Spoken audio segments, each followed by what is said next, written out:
You fail to learn anything. You fail to learn anything. You fail to learn anything. Fail to learn anything. It could be about me, but it's not. I will say, I do feel extremely tired today. I don't know why. And you might be thinking that's the loop, but it actually isn't. It actually isn't. It's just a weird commonality. I wish it wasn't that common, but then again, it wouldn't be me if I failed to rest properly. And that's not what happens in Valheim, okay? Uh, well, that shouldn't happen if you're playing correctly, but that's a completely different issue, of course. Apparently it's 7-Eleven today. Isn't that funny? I think it is somewhat funny. So, yeah, get yourself a treat. What do they even have in 7-Eleven? I have no idea. I don't think we get those here. I'm gonna be honest. Uh, uh, and I need to crack my back more than usual. You know it's absolutely horrible when that happens. I've seen a couple of horrible changes, by the way. For example, oh brother, oh brother, it's not looking good. For example, right now, if you're using Twitter, X, whatever, the thing, at least on Firefox, and you're using AdBlock, now you don't get access to the For You tab anymore. Well, you see, actually, you cannot be using AdBlock because we wouldn't be able to show you a proper For You tab. Why are you lying to me? Why are you lying to me, you absolute piece of work? Absolutely disgusting. I think one of the topics I wanted to mention the other day was my headset. It might be breaking soon, which is not nice because I tend to have a lot of trouble changing my headset all the time. But the cable just near the headset itself. Yeah, yeah, it's not looking good. It's just not looking good. We'll see. I add some tape. Let's see if that's good. Let's see if that works. I don't really have a lot of hope, but I'm trying to extend it as much as possible because I'd rather not spend a bunch of money on a headset right now. Kind of want to buy a new headset because I kind of like this one. I made it mine, you know. I got used to it. I think the microphone is probably okay. So yeah, it'd be pretty annoying to change it now, but I mean I will have to if it actually breaks down, right? What am I expected to do if not that? We'll see. We'll see what happens. We'll see what happens. I'm a little bit on edge. Also, speaking of edgy things, me being on edge, maybe. I think there might be a storm approaching. I think it actually moved away, but it was kind of rumbling in the distance. So if I have to stop fast and very furiously, now you know why. I wanted to blow my nose many times today, as it is usual for us. A little bit. Hold up. My eyes. A little bit annoying. I don't know what I did yesterday. Speaking of eyes, it was very strange. It was late at night, just before I started my exercise. I don't know if I had something in my eye. I don't know if there was something strange going on. I have no clue. But I went to the bathroom and my left eye was just pretty much red on the side. Half of the eye completely red. If it was black, I would be looking like a hollow. That's crazy. It's still kinda itchy today, but it's not as bad. I wonder what's going on. Could be lack of sleep. It's not the most common thing, but it is a possibility. Also, not that hot, but kinda turn on my fan. Because, you know, it's kinda useful. Let me get some music running in the background.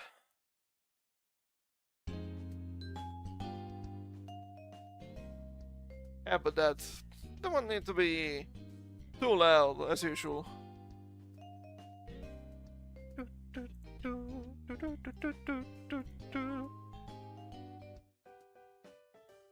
Okay, let me touch some things here.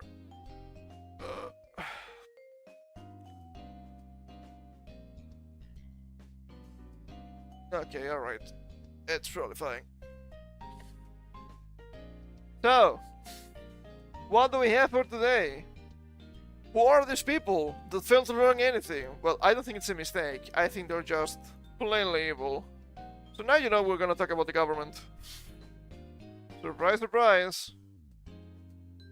We had to talk about the thing. Brother, the thing. Bad news. The European Parliament has approved the extension of the EU's temporary child control 1.0 rules until April 2028. By the way, the past sparked backlash. In today's vote, this was a couple of days ago, so it's mentioned today, but it's not actually today. MEPs voted on a proposal to read the Council's position on the extension. 314 voted to reject it.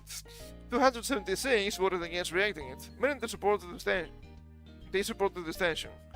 17 MEPs abstained. Even though more MEPs voted to reject the extension than to support it, the motion still failed. It's not random. It's not random. Of course it isn't. They're just trying to push it every single time. Did you know this has been voted for, I don't know,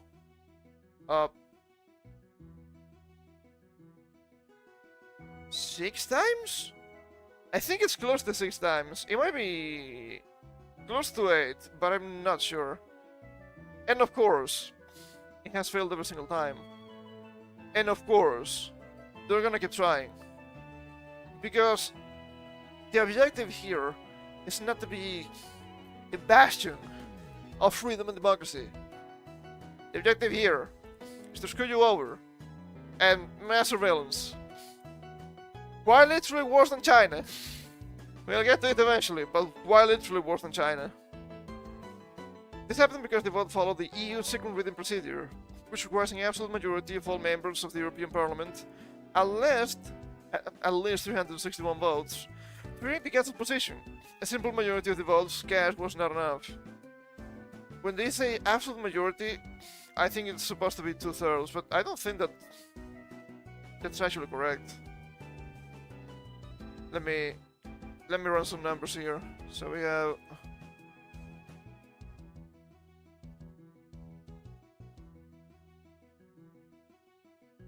okay, so there are 607 and they need at least 361 votes.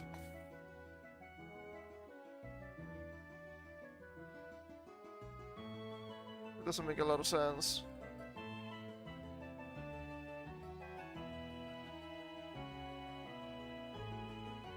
It's about 60%? Why? Shouldn't it be 2/3, if anything? It seems too arbitrary. Also, I don't know why they were following the second reading. As you will see, everything surrounding this is extremely slimy, and I don't believe illegal. Fun enough. As a result, the Council's position was automatically approved, and the child control extension was adopted. The extension gives the temporary rules that let online platforms voluntarily detect and report child sexual abuse material, while the EU continues working on the permanent child control 2.0 proposal. Of course, they're running with this as a defense. Oh, why are these people against us checking for illegal content? Well, because it's not just illegal content. You're literally checking all of the content. That's a massive problem of privacy and security. That's a problem. You keep using kids as a shield, and I'm sick of you.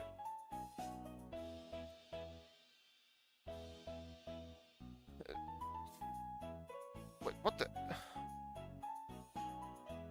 That was very strange. I don't know what happened.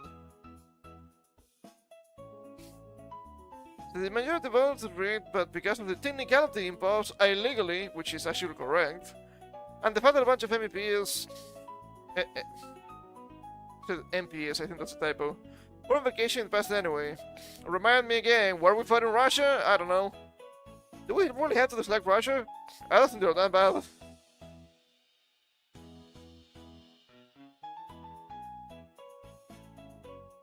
I love this movie is spicy. Instead of governments creating digital ideas to attract citizens, maybe citizens should have digital ideas for politicians. Try who they meet, try who lobbies them, try where our tax dollars go. They work for us, not the other way around. See, that's the problem. In theory, they would be public officials working for you, the citizen. But in reality, they see themselves as the new nobility. They see themselves as the Ubermensch. They see themselves as superior demons. But they're not. They're not even that skilled. They are just slimy enough to reach those positions of power. If this is actually a third universe, these people will be lashed publicly. From the European Parliament, the fight against child sexual abuse continues, but not at the expense of privacy. Parliament banks understanding temporary child safety rules while protecting encrypted messages. The governments decide next to reduce the gap. Let's reduce the gap until permanent laws are finalized. While protecting encrypted messages, what a load of fucking bullshit. We know that's fake. And gay. Because it's not true. It has nothing to do with protecting encrypted messages. It's quite literally the opposite. We know they're going for encryption. Encryption is the next step. Because the encrypted messages are a big problem for them. And even if the messages are encrypted end to end, like they tell you from some platforms, the likes of Meta, still doesn't matter. When they're actually giving them more power eventually, so they can just check everything you have on the phone. So being encrypted end to end, it doesn't matter, because he will be able to check both ends anyway. So, what is the big deal? Sure, they don't get to read that when they are just a messenger, but they get to read that because they have absolute powers about checking every single message. So no, you're talking out of your ass.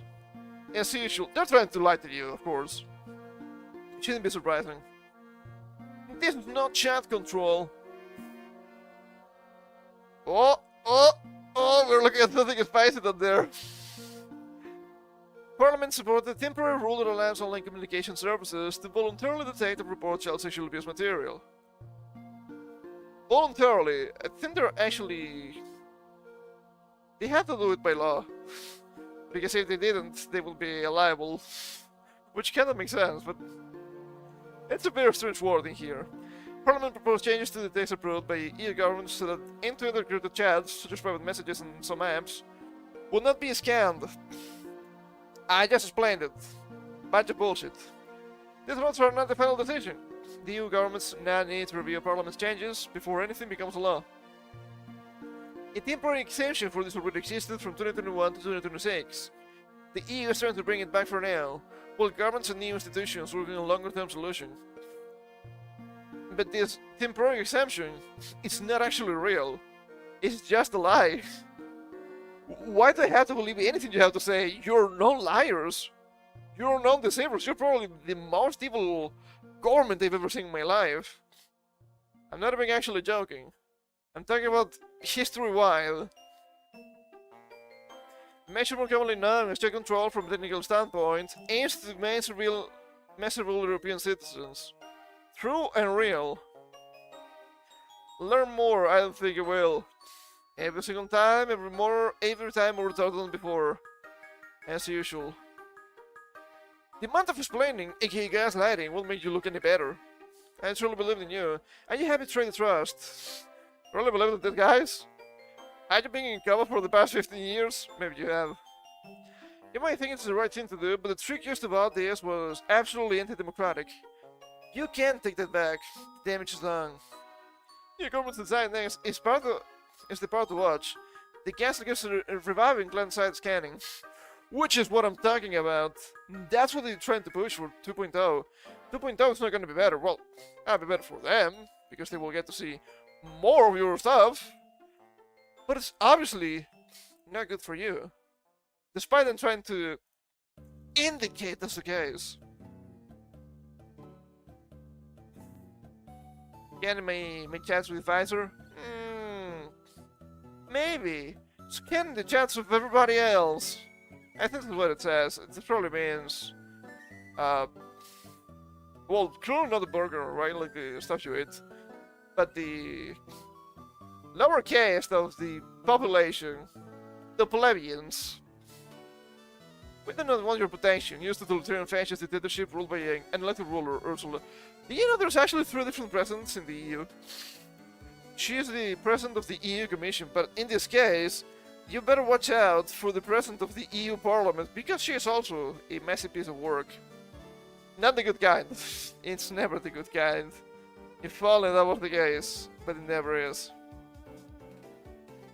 I've seen many people right now comparing the EU to the new Soviet Union. That's probably more correct. Okay, let's see here. The Save Europe Act. I actually don't know what this entails. I'm a little bit ignorant about this. They say here, control borders, not through chats. The EU has descended into narco-tyranny. Those are citizens say able friends to read every private message we send. Our campaign fights for secure borders and freedom of speech. So now enjoying ice in Brussels on July 15th. Hey, that sounds pretty good. He persecutes his citizens for hate speech, full people are murdered, and their continent is invaded. And that's actually kind of the point, right? One of the many points you can make about this. But we do this about the kids because, you know, it's not just pornography. It's also, this addicting social media. They don't have good designs for us. Maybe under 16 shouldn't be there. Maybe immigrants shouldn't be in Europe. How about that? Are you gonna fix those? No? Then shut the fuck up and go to hell. And I wanna see you people. You can sign it here. I have actually no idea about this. If it's actually good, I recommend it, but of course, you have to research this a little bit yourself. In my personal office opened and read your letters 2030 and more years ago. This was ridiculous people to vote right. Well, not entirely, actually, not entirely. Because, funny enough, this has been pushed by the European Populist Party. And now you have to understand, I said this before, but now you have to understand, these people, despite being quote-unquote on the right, they're not your friends, and they will never be your friends. Because, you know what happens with the Populist Party? They're on the right on a technicality. They're on the right traditionally. In reality, who are they? They're just a bunch of filthy globalists. Just like the left. So they're not your friends either. So, yes, this is actually literally pushing people to the far right. We'll see here. I guess we need to read this one first. Just in case. And this is quite literally the European Populist Party. EPP group calls for immediate action to close child protection gap. Thanks to the restless efforts of the EPP group, the European Parliament managed to move one step further toward the adoption of the crucial measure to tackle child sexual abuse online. Hey, what about child sexual abuse in real life? Sure, this is bad, but I would say in real life it's even worse. But you filthy animals are allowing infinite immigrants into the continent. Literally infinite immigrants. You're not doing anything to push against that. That takes priority. Once you have a safer environment, now you can worry about what happens online. And I can tell you something. I've seen some stuff, and not to say that native people of Europe are all sunshine and rainbows, but this is actually mainly from people outside. I've seen some hidden stuff. I didn't save it the other day. That's a bit of a shame. But I've seen, you know, these phone apps that you can buy and sell stuff, right? It's usually meant for second-hand goods and products, which I think makes sense, always being a thing. They're actually selling people. they were actually selling little girls. Well, well, well. Apparently, some of them... I've only seen one ad? Are they ads? I guess they would be ads, right? On a technicality. One ad was mentioning a little tiny girl rescued from the earthquake in Venezuela almost 2 weeks ago. That is the kind of people they're importing by the millions, and you're paying for it. Your money is actually going to waste because they're spending tens of billions each year housing these insane lunatics, these insane animals, these filthy criminals. And I'm not even saying tens of billions Europe-wide, tens of billions per country in some cases. For example, Germany. Unfortunately, the irresponsible alliance of far-right and the Greens will still result in further delays due to the amendments passed today. In this moment, and it's a matter of urgency, any measure that can protect children is better than a legal gap. You know how insanely wrong you have to be for the far-right and the Greens to actually agree on something? It's not, as I've seen, because some people are using that as an excuse, the extremists are against this. No, it's not because they're extremists. If anything, I'm surprised the Greens are voting against it because they tend to counter to every single whim and desire of the EU anyway. No, it's because they actually understand what you're doing is wrong. I don't say this from the perspective of the Greens necessarily.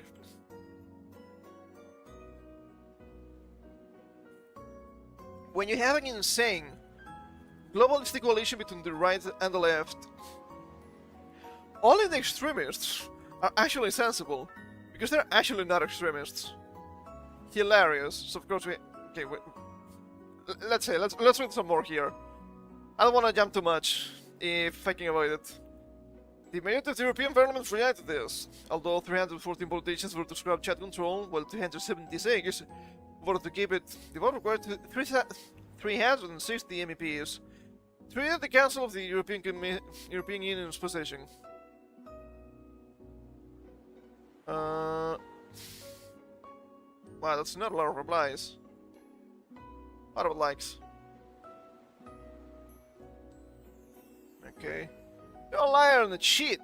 Why did you extend yourselves from the chat control? See what I mean?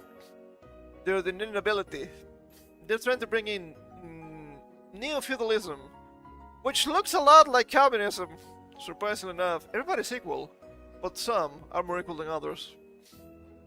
Hope everyone who voted for this gets testicular information.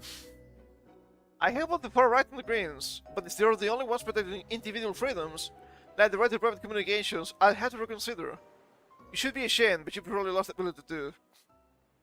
It's somewhat of a strange message coming from pro-gang Andre, but what do I know? So here we have this here from Tomoka's husband, probably not really that ranged. The responsible alliance of far right and the Greens. Two completely opposite sides of the political spectrum have been against you. This is a clear indicator that you are the problem. Kinda is. I guess it's not this post. I'm seeing another similar post. I don't know if it's an incoming post, it's possible. I was saying, yeah, only the extremists are against this. That's why he brought that up. Those kinds of normies are the worst thing that can happen to you and your country. Disgusting. Let's have this thing. Okay, we should probably read the original first, again. From the EPP group, again. That's correct. This is not chat control. EPP group calls for immediate action to close child protection gap. This is the restless efforts of the EPP group, the European Parliament, managed to move one step further toward the adoption of the crucial measure to tackle child sexual abuse online. It's literally the same that we just read. Isn't it? No, I think it's only similar. It's only similar, but they still mention the irresponsible alliance of the far right and the Greens. But I see different replies. That's rather odd. Nation government, yada yada, we read that. European People's Party. Just to represent the people. Look inside. They don't represent the European people. I told you. It's not really the Populist Party. It's not really the People's Party. It's not really a right-wing party, even. They are just globalists. They paint themselves as cool and whatnot, but when they tell you they need a European-wide nationalistic front, nothing makes any sense. What do you mean? That's just an insane contradiction. We see what you're truly doing. We see your plans laid bare, and we hate you for it. No amount of wholesale manipulation is going to change your mind. You're against freedom, and we hate you for it. Yeah, very much. Regeneration for anyone wondering. Yeah, you're right. This ain't chat control. We're just saying we need to start scanning and monitoring everyone's messages. Chats and uploads right now so we can protect the kids. Thanks to us, the Parliament took another step toward forcing platforms to look through everything looking for child sexual abuse material. And when they mention everything here, they literally mean everything. They will have root access to your phone. That's more access than what you probably have right now. Not good. Shouldn't the far right and the Greens team out and added amendments that are slowing down our surveillance rollout? Doesn't matter if it's heavy or rubber riches. Anything that lets us watch more is better than living in an app where we can look at people's stuff. We'll keep pretending we're building some perfect balanced permanent law later. For now, though, we're picking the casualties to prove whatever lets us ramp out the monitoring immediately. Pretty accurate, I'm gonna be honest, pretty accurate. Of course, we all know what they are trying to implement this. It's not about the kids. It's never about the kids. If they were also preoccupied about the kids, we would have a better economy, and we would have insane immigration. But then again, they're not doing that because that's not the objective. The objective of the system is what it does. It's just that easy. You might be wondering, maybe perhaps, oh, why is this so ramping up so much in recent years? Since kinda 2020, that is so odd. Well, you know exactly why, but I can also explain if need be.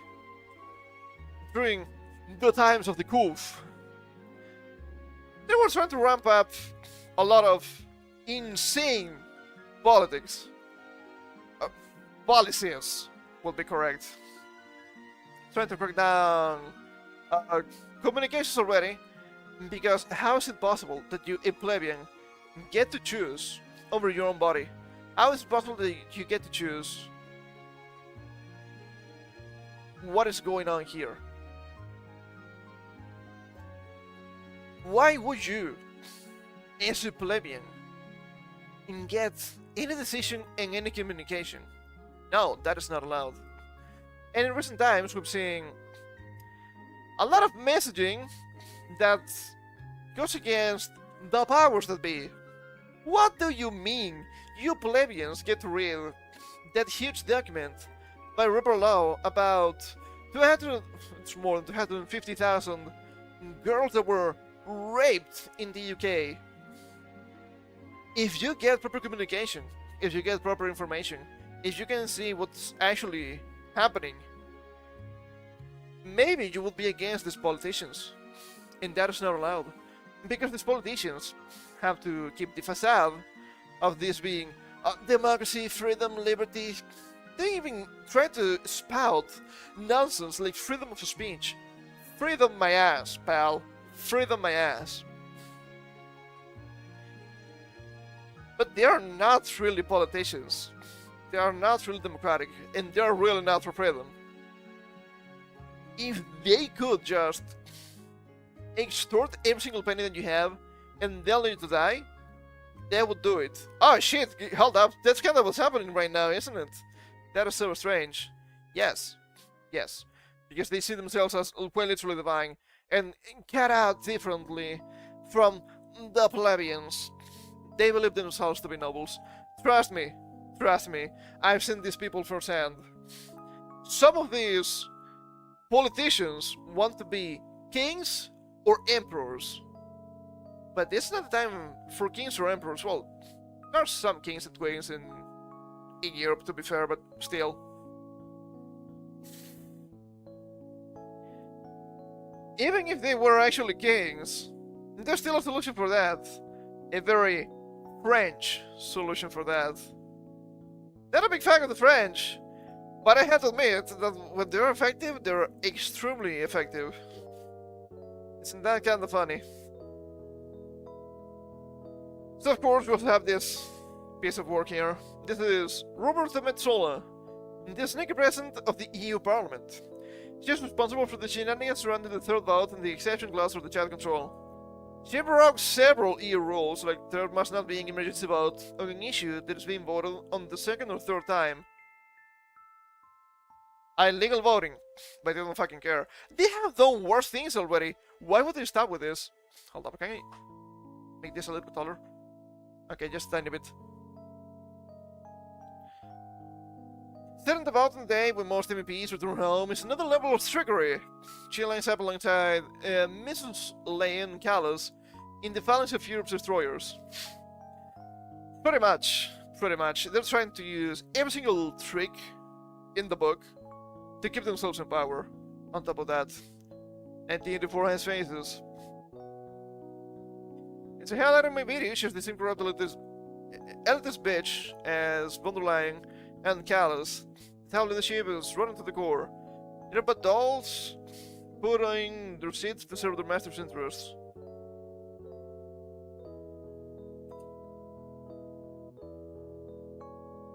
Isn't that so fucking funny? Isn't that so fucking funny? So, the Vice President of the EU Commission and the President of the EU Commission. Women. The President of the EU Parliament. Woman. Gonna be honest here. Maybe people from the olden times were onto something when they didn't let these women actually be in the government or in ruling positions. I have to give it to them. I think they're actually into something. That's really the surprising now, is it? I think the third president of the EU is a guy, but it's probably just a fucking soy boy anyway.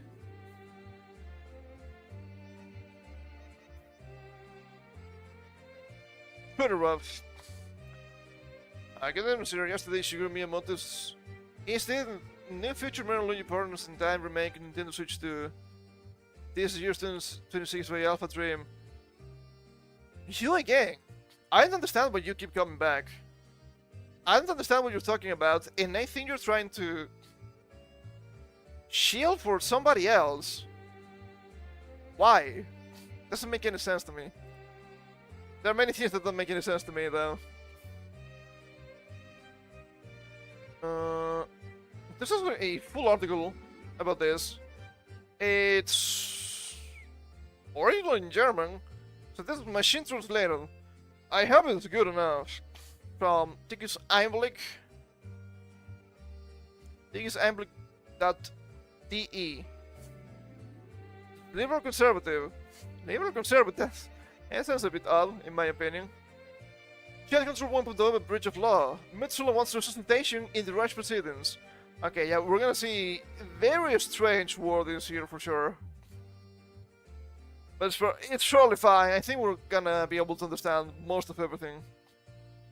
In March, the EU Parliament created the Child Control 1.0. In April, it expired. Nevertheless, Parliament Speaker Metzola is trying to reintroduce her in the urgent proceedings today, without any legal basis. This shows that the democratic votes didn't count in the EU. Democratic, by the way.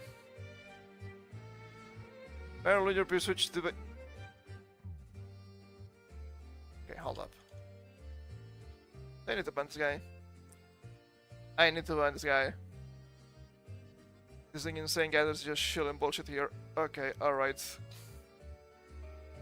Bye bye. Get the hell out of here. I would say the biggest crime was being extremely ESL. I can even forgive some of the shilling if it's done properly. But being extremely ESL? No. You're going back. You cannot be here. You're going back to hell. Very strange, very insane on top of that. They make themselves the EU world as they please. Speaking of ESL, this is much translated, so it makes more sense, but still. The interior of this alien seems to be an irregular something. The blob, whose shape is constantly changing, who's willing to absorb everything in itself, I'm assuming. Is German gendered? I didn't expect that, but I guess. Even the most absurd breach of the law. Consider that Roberto Metsola several pushes away the MP Martin Sonborn when he accuses the Speaker of the Parliament of encoding the democratic processes of this Parliament. Suddenly, his 16 seconds of speaking time, I shortened the ratio rather than a parliamentary speech, are over, and this by no means common. According to Sonnenborn's tweet, I've seen the tweet. I didn't save it because I would expect for the information to be here, which appears to be correct.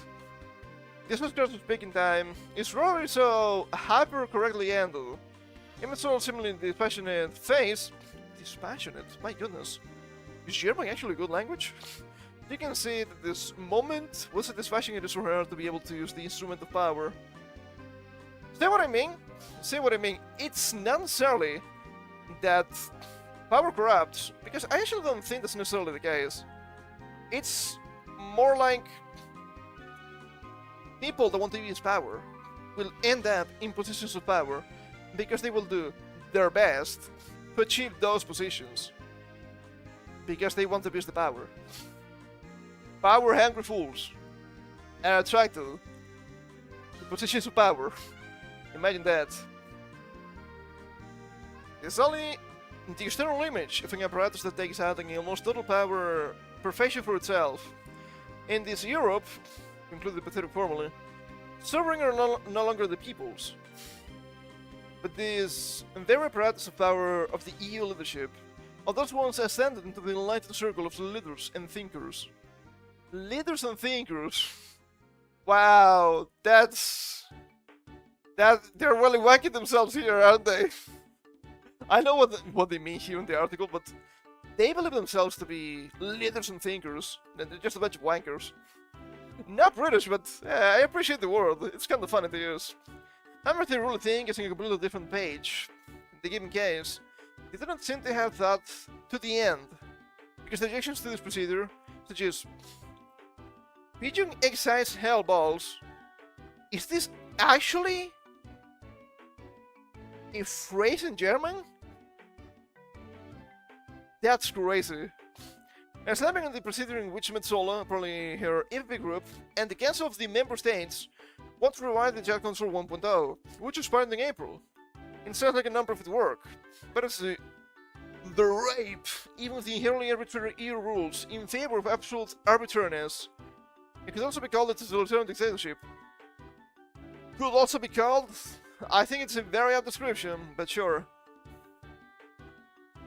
Metsola wants to annual parliamentary vote unlawful. This Thursday, July 7th, Parliament Speaker Metsola wants to carry out the vote in the EU Parliament. In the urgent procedure, although there is no factual rush, the EU Parliament has failed to stand in all the session from 2021 in March. The burgers fighting back. No, one Italian German with the population, but the actual, delicious food. The EU Parliament had failed to stand in all exemptions from 2021 in March. We read it. It was the free dotation of the MPs to do so. So that doesn't trigger urgency. The only thing that is present at Metsola seems to be the will to unlawfully annul, for once, the democratic vote of the parliamentarians, with a rush procedure that should not exist even under the EU rules. As we've seen, factually correct.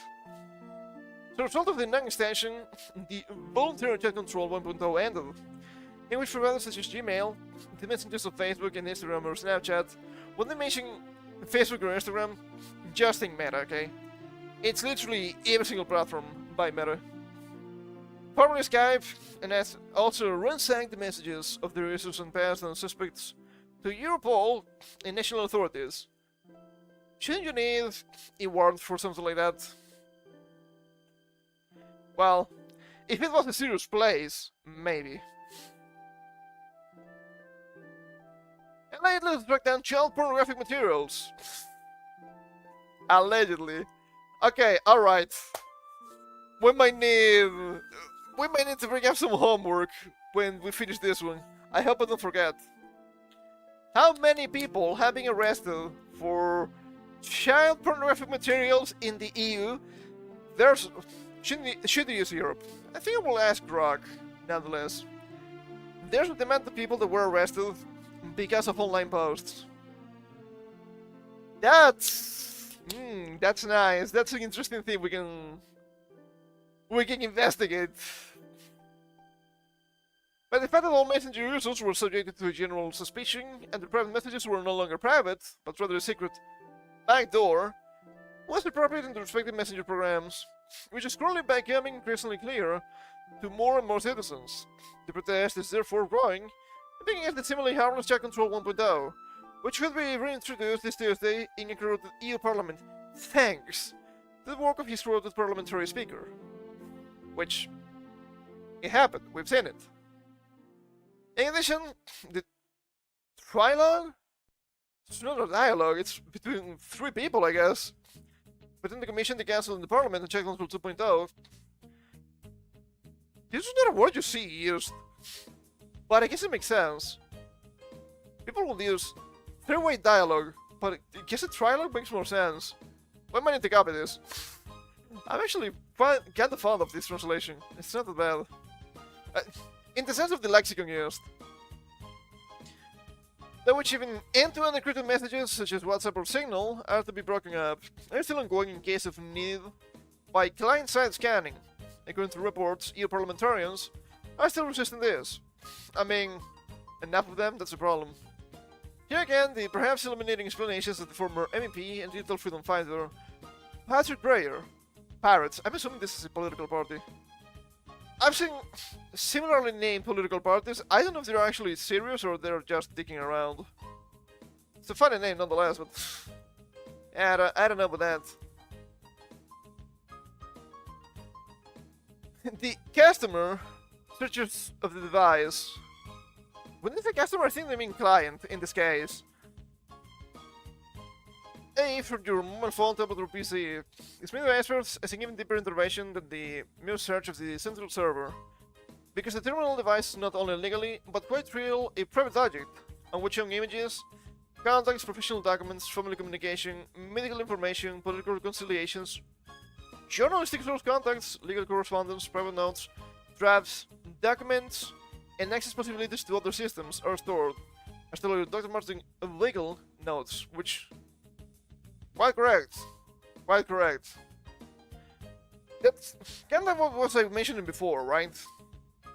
It doesn't matter that the messages are encrypted end-to-end if they're gonna be read anyway on your device. Because big tech companies, the government, whoever, will have complete control of your device. Yeah.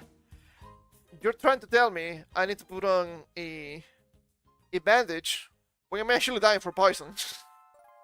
And I'm not dying for poison. Curing the wound is not gonna do anything, because the wound is not the problem. It's the poison that's the problem. Constitutional complaint submitted in person. Weigel has on July 3rd a constitutional complaint filed with the Federal Constitutional Court against the participation of the federal government in the revival and continuation of the so-called EU chat control. He did this personally because he did not want to rely on electronic or postal delivery routes, which, you know what, shouldn't be the case, but I get it. From Weigel's point of view, the icing on the cake in digital mass surveillance. At the same time, the citizen cannot use digital communication channels that will be reliable for him and others for administrative procedures. Oh, but what about the technology? Yeah, you know, I think it's getting better. Because you have more hands. More slime little hands looking at your shit there. So annoying.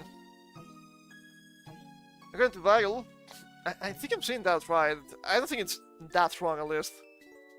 The voluntary scans of Chat Control 1.0 are of course not voluntary. They never are. It's never temporary. It's never voluntary. It's never for your own good. Because the states make it impossible for the providers to search private messages. The monitoring is, so to speak, outsourced as in outsourcing. Wow. The floor is made of floor. They were probably using different words in German with different connotations, but it's lost in the translation, I'm going to assume. It happens sometimes. Weigel nevertheless attributes the decision to the state actors. For example, there is the EU institutions and the governments of the EU member states. At the same time, Weigel also proposes chat control 2.0, because it would exacerbate is such a good word, I didn't use it enough, and perpetuate disadvantages of chat control 1.0.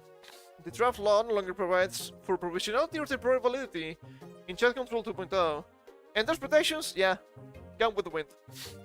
The EU law would permanently restrict the fundamental rights of the citizens, especially the digital secrecy of letters, which was also enshrined in the EU Charter of Fundamental Rights. Every passing day, I swear to God, I fully understand the Americans. Oh, but you people don't really have free speech. Yeah. Yeah. You people don't really have rights. Yeah, I know. The only right that matters, fun enough, it's not the First Amendment, it's the Second Amendment. Because the Second Amendment is to protect every other right that you have. Because you can fight tooth and nail. From which the EU rules now want to have a permanent exception, while the official text messages from Ursula von der Leyen remain forever hidden, I suppose. Maybe they were using another word here that had a different connotation. But we know exactly what they mean here. Let it be known that I'm not trying to promote violence against the government. But the government should be scared of the citizens, not the other way around. That's what pisses me off. Holy shit, dude, what's your fucking problem? It's blinking like crazy today, what the hell? That's probably the stuff I had to change for NVIDIA the other week. And so much of stuff that maybe is not loading properly. I don't like all of these programs you have to install nowadays for your GPU to work properly. It's very annoying. Freedom of the press, with the protection of sources in the report, including the political freedoms of citizens, as well as the work of lawyers, to less extent the duty of secrecy of priests and doctors, would be in danger in the long term in this case. The secrecy of priests and doctors. I'm not saying it's not important. I'm saying the government doesn't value them at all. The whistleblower term? Okay, I guess this is not translated. It's probably just the whistleblowers, right? Given the context. Would be systematically complicated, or whistleblowering perhaps, would be systematically complicated if the secret exploiter could no longer rely on the discretion of his communication channels. Don't you think this is the point? Wow, how do you know that? Are you mage? Do you have a future sight ability? I do have a future sight ability. It's not a good ability, and I cannot trigger it at will, and I'm not even using it right now. No. The first thing that got censored when you had to show your ID to see everything, to see the age-restricted content on Twitter, when that was implemented in the UK, where anti-immigration riots, quote-unquote riots, I don't think there were actually riots, they were actually probably just protests. Wow. Hey, how did you know? Well, it only makes sense. All this to clear the resistance to check control becomes completely understandable. It's all the more comprehensible that the EU leadership, Ursula von der Leyen, Metzola, goes to the Council of Governments, dares to change the check control 1.0 through Parliament again on Tuesday, in a summer and song action. Summer and song? I wonder what that means. To slash it there with Sonneborn, without he's having any consequences in the medium and long term. They probably mean the situation of, yeah, a lot of people are already going into vacation. Which, hey, maybe you shouldn't be able to vote that also. How the fuck is it possible? And then if the MEPs are not there to vote, it's an automatic yes. Shouldn't be an automatic no, if anything? I will say voting no is closer to neutral than voting yes. The if it was a proper government, the vote should be null, which makes sense. But no, it's never about being fair. Attorney Weigel points to the adverse consequences of permanent state of emergency. An exception to the fundamental rights of EU citizens should therefore be convicted into permanent architecture in Chat Control 1.0 as well as 2.0. This really sets a very negative precedent for the EU legal system. The state of emergency is implemented with Weigel. Yeah, I think the warden went to shit with this a little bit. But yes, it will be quite literally a permanent state of emergency, which doesn't seem that good, doesn't seem that useful, doesn't seem that positive. But it's not about that. It's never about that. It's always about how much can they fight you over? Probably a lot. Probably a lot. So now you might be thinking, okay, alright. It took me a little bit of time to mention this, but I think it's fine. You see the EU, you see the UK, you see Norway, you see several states in the US, you see Canada, you see Australia, you see New Zealand pushing for, if not these laws, similar laws to this. Maybe not necessarily child control and the government will be able to see everything, but they're indeed pushing for more identification laws. They are clearly pushing for more how do they call this? There was another thing that had to do with this. It's not really child control. Is it just everything below the umbrella of self-identification? I don't think so. No, no. Oh, yeah, they keep pushing too for more control of your devices. Remember, these laws, at least in many locations in the US, are being lobbied by Meta themselves. So they can tell you, but you have to confirm your identity within account on creation. But what do you mean account on creation, right?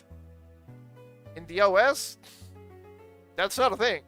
It's a thing now on Windows, but that's not a thing with older Windows versions. It's not a thing with Linux. It's not a thing with many OSs. It's very strange. But because they want to have all of the access, be it from the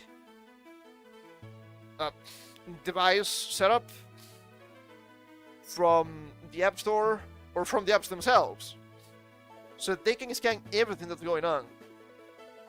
That is not good. If you want to fight against that in any way, because it's never gonna be perfect, but we try to do things here, there's this website, exitchatcontrol.org. They give you a proper guide. If we scroll down a little bit, they should give us the easiest or the simplest way of doing things. You need to slash it out. Take a picture at a glance. Each tool is detailed in the section below. They give you more details and how to set up everything here. They push you to stop using the likes of WhatsApp, Messenger, Instagram. Hey, everything is Meta here. I keep saying that. Snapchat, Skype. Skype is not a thing anymore, but still. Discord, Gmail, Outlook, Google Drive / Photos, OneDrive, TikTok, Telegram. Instead of that, if possible. Even Telegram, that's kind of surprising. I guess they're actually compromised. Signal, Simple X Chat, Session, BitChat, Element, that's Matrix, I don't know what that is. Nestor, Mastodon. I'm gonna be honest, I cannot really tell people to use Mastodon. I've only seen insane people in Mastodon, and I want to say criminals, but I cannot be sure of that, so I cannot really say that. Protomail, Turmail, Mulvan for VPN browser, Graphene OS. You should try to use, as much as you can, alternative options, just so they cannot get your ass as much, at least.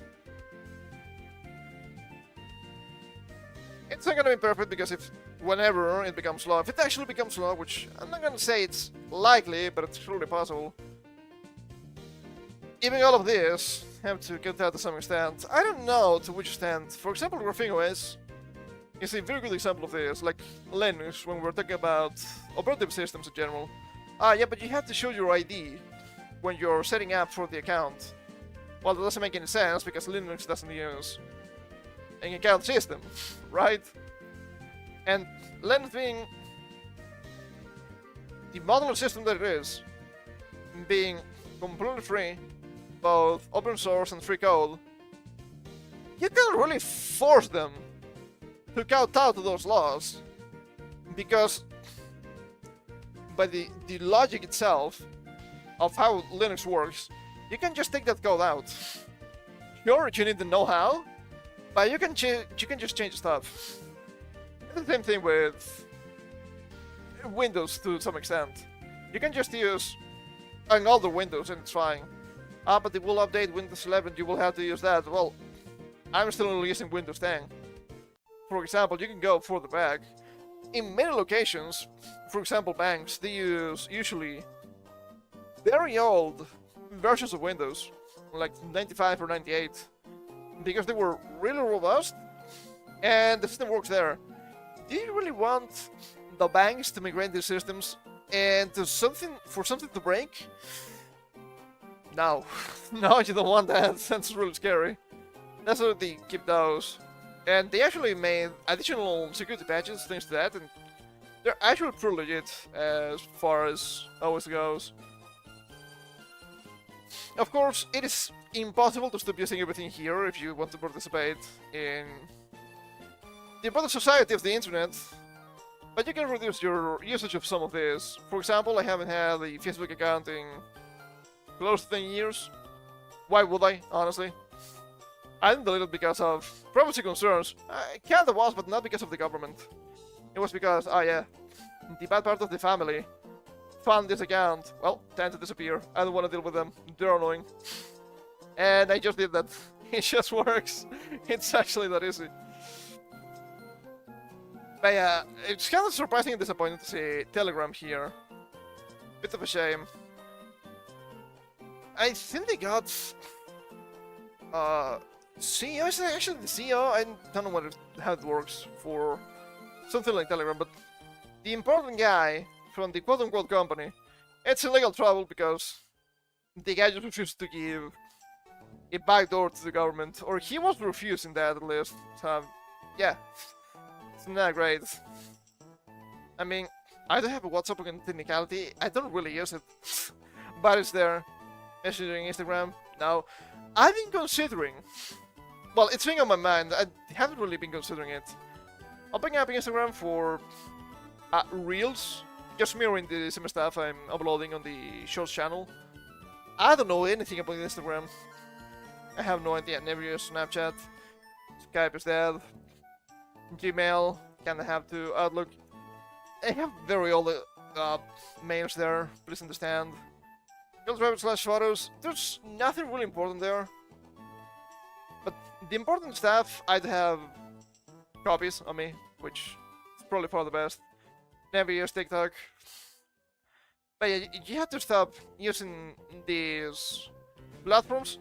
They're the first ones to kowtow to the whims of the government, for sure. What else do we have here? We have a bunch of similar stuff. So it kinda sounds like I'm jumping to different similar points without being cohesive, and that's probably correct. But everything is related here for a while. We also have this. Breaking! The EU is planning to require a passport to access the internet, and they want to block VPNs to enforce it. Worse than China. Worse than Russia. It's not even a joke at this point. Russia and China do not block VPNs. The European Union will. So free. So enlightened. The new age verification system cannot be bypassed by a VPN. Read that again. A digital passport for the internet, and further blocking the tools that protect your privacy. This is what the traitor looks like. Cash banned above 10,000 euros. Bitcoin requires ID above 1,000 euros. Why? Isn't the idea of Bitcoin that it's just completely detached of the normal systems? Crazy. Privacy coins banned. MICA, eliminated 90% of crypto firms. I don't know what that is. Let us see.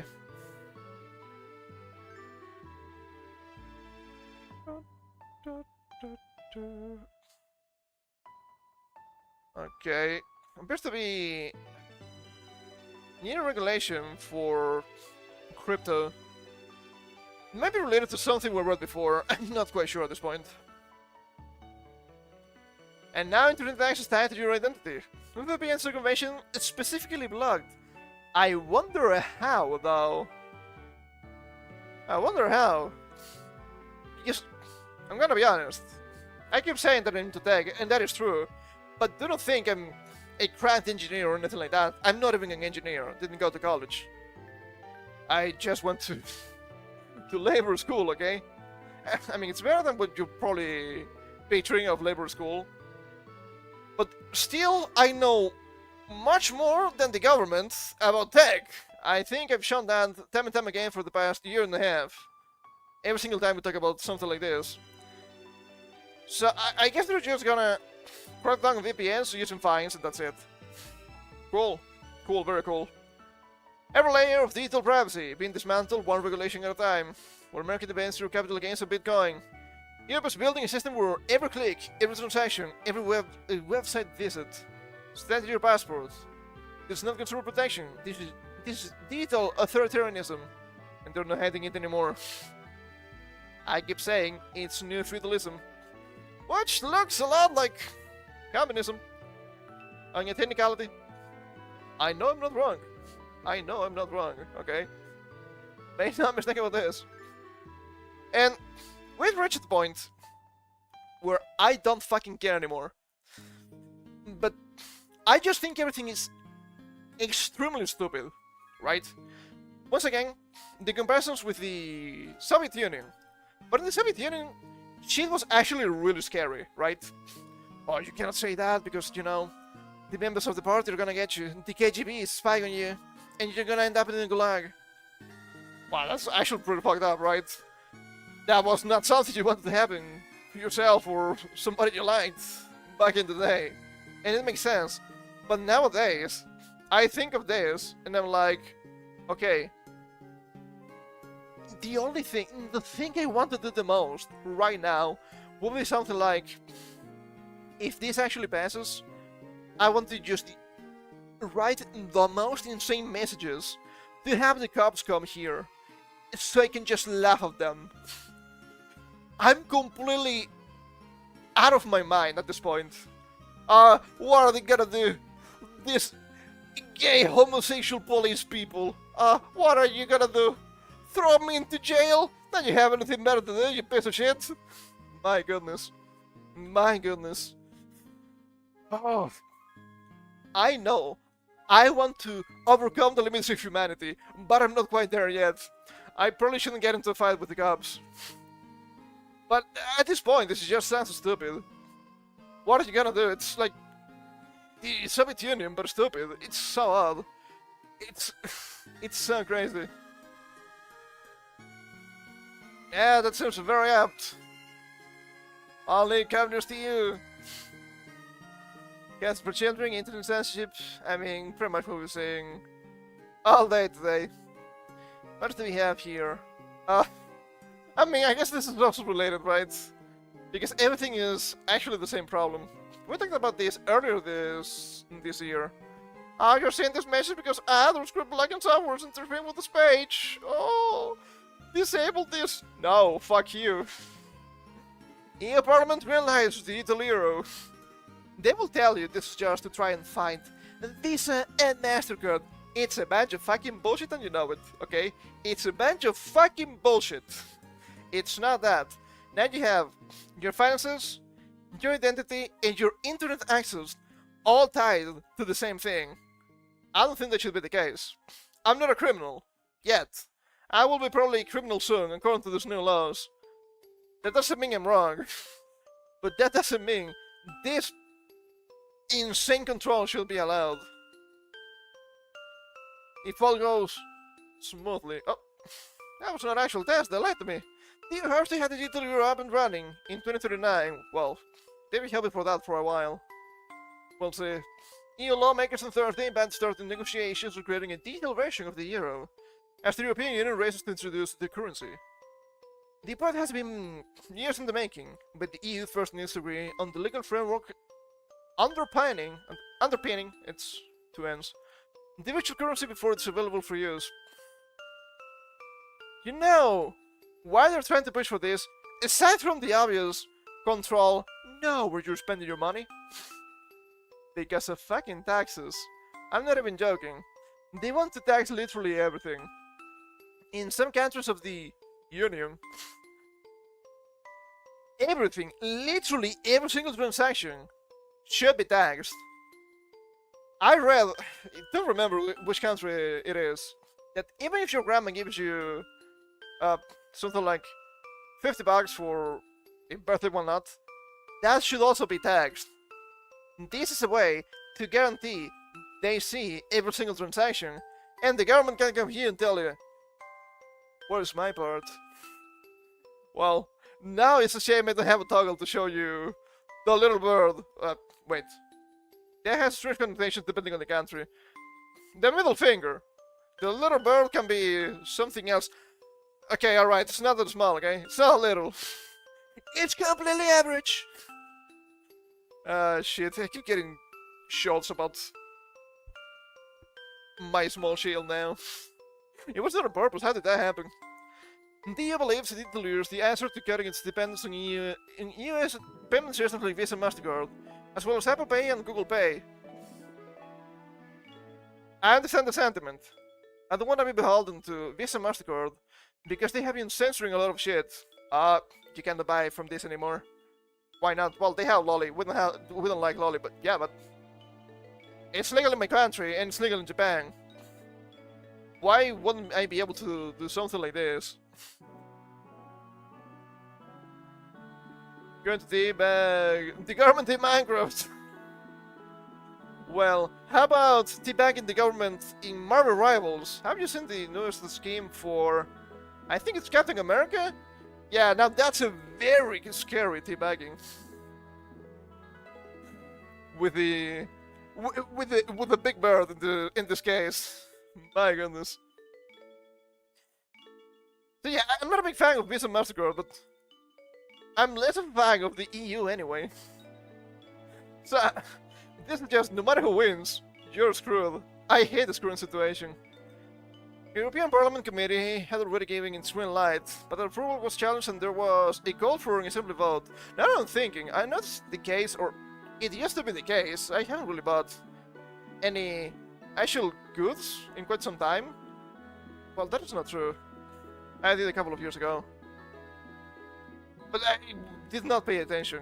Isn't a common payment method in bank transfer? I don't think that's independent on the US payment systems there. But I think in some cases you have to pay a little bit more. I'm not sure, I'm not quite sure. Not an expert in payment stuff. Not something I have worried too much about because I think on my own I bought, what, 2-3 physical things on the internet in my entire life. Back in the day I used my sister because she was buying stuff all the time. I say all the time, she was not overspending, but she was buying a bunch of swim magazines from Japan. Oddly specific, but yeah, that's not the kind of thing you will find here readily available, as you might expect. The overwhelming majority of lawmakers approved establishing a digital euro. Of course they did. Based negotiators from the parliament and new capitals, more red as capitalists, way, can start talks to reach a deal by the end of 2026. They stick to the timeline. The European Central Bank hopes the digital euro will be available to citizens in 2026. I hate paying digitally. Sure, if I'm buying on the internet, well, you kinda have to do it, right? You kinda have to do it, but I'm actually just using my card anyway. I know I talked about this before, but it's always the same example, and it drives me nuts. I pretty much hate going out for whatever. You're gonna pay with physical currency or digital? Physical currency. Don't you see I'm here already? I was pretty disappointed when I went to watch on the movie theater Dragon Ball Super Hero with my friends. What's the last movie I went to the theater for? After that, I was like, okay, it's kind of early. Do you guys want to have some dinner? So we went to Popeyes. I've never went to Popeyes before. It was kind of new at that point. We didn't really have many of the classic big chains. I mean, it was okay. I would say it was that expensive for the size, but it was not that bad. It was a sugar bomb, to be sure, but I mean, once in a decade is fine, I suppose. And apparently it was troublesome for them, for me to be paying with my actual money, and my friends were paying with their phones. What if you don't have a phone? What if the phone runs out of battery? What if there's any problem with the server and it stops working? That happened recently, I don't remember where. I saw that on social media. I have the money here, I want to pay here. This is probably one of my most memorable takes. But I kinda hate the over-dependence on phones right now. Speaking of going to the movies, kind of related to this, but not quite literally the same. When I went to see, what was it? Demon Slayer Infinite Train with my sister. We went to the movie theater. We were right there, and there was nobody. They're like, oh yeah, we want to get a couple of tickets for this. You had to get them with the phone from the internet. I'm here. I have the money. I wish to pay you for the tickets. They wouldn't take it. It took a lot of convincing for us to actually pay them for the fucking tickets. And there's also the talks about going to place to it and not having an actual menu, having to check it with a QR on the phone. But I'm here, physically, and I'm here to eat physical food, paying with my physical money. I don't want to use my phone. Insanity, I tell you, insanity. Do you understand now when you say I've been 50 all my life? It's not getting better. To be fair, I do see other people using phones more than me. Funny how that works. These young people, how about the old people? Meeting of negotiators expected this month. There are also plans for a pilot program in May 2027. That's not the digital year would work in practice if there's an agreement by the end of the year. The lawmaker, Fernando Navarrete Rojas, one of the leading negotiators for Parliament, insisted that the digital year was an alternative, not a requirement. It's just an option, you know, at some point it will become the only option, because it happens every single time. He added those saying the digital year will be used as a tool of control, we're lying, stressing there will be the highest privacy standards. Bitch please. Bitch please. We've just been reading about the EU and their check control bullshit for about an hour. Stop it. I just don't believe you. I know you're lying to me. Because it's the government and they keep lying to you. We also have this, which I thought was pretty funny, nonetheless. Breaking! The EU is taking 4 of its own members to court. Ireland, Spain, which I find surprisingly, honestly surprising. Because everything I've seen of Spain is them kowtowing to the EU. So them showing some opposition maybe tells you how bad the EU actually is. France and the Netherlands. Refusing to adopt the EU Cybersecurity Directive. Financial penalties on the table. 4 sovereign nations decided the law wasn't right for them. The EU's response wasn't negotiation, it was litigation. There's a pattern that keeps repeating. Following invasive censorship laws, pressure follows. Council suggests, I'm gonna call it Mecca. Timelines. Penalties threatened. Now 4 nations refuse the Cybersecurity Directive. Court proceedings launched. The EU doesn't ask twice, it sues. Same bloc telling the world it values democracy. It's pushing member states for exercising it. I mean, it's the same democracy as in North Korea, right? It's not really that surprising. It's kind of funny that they mention here Romania. They had general elections in Romania a while back. I want to say it was a couple of months ago. Maybe it was more, I'm not quite sure. And they voted wrong. They voted for the wrong guys. So the EU came in and said, you know what? Yeah, we know these people won, but we're gonna say no to that. They can't just do that. Because they're a super government that is not elected. Democracy, everybody. Democracy. And they also shouldn't have these insane amount of power they're showing here, but I guess that's a different issue. If you want to laugh, international investors still aren't interested. I mean, yeah. What about the AC? Horrifying. The US failed experiment. The failure should be acknowledged and the experiment discontinued. Failed experiment? Is it really? I mean, from its inception, I would say, it was meant to become this. This is nothing new. This has been happening for several decades. I do remember when the EU was not a thing, and it was just an economic association of sorts, which kind of makes sense, right? Well, you have a lot of similar countries, they have similar cultures, so shouldn't we have a big trading document here? Sure, it makes sense. How is it possible that it became a super government controlled by Germany? Do you remember Germany? Do you remember what happened to Germany after World War II? Yeah, it was cut in half. It was completely fucked. Very strange. And there's something and not a lot of people mention. Maybe I do because I do remember. But I do remember back in the day, the imposition of the euro. It's been a massive disaster for everybody that's not named Germany. Because you had to adopt the euro, it was pretty much the same power level as the currency from Germany. But it comes with a problem. It's an European coin, not a national coin. So if you're in economic trouble in your country, normally you will devalue your currency and keep tracking with that, trying to export more than import, trying to fix the economy with that, trying to get more from powerful currencies instead of trying to use your weaker currency. You cannot do that. You cannot do that. Because you don't have control of your own currency anymore.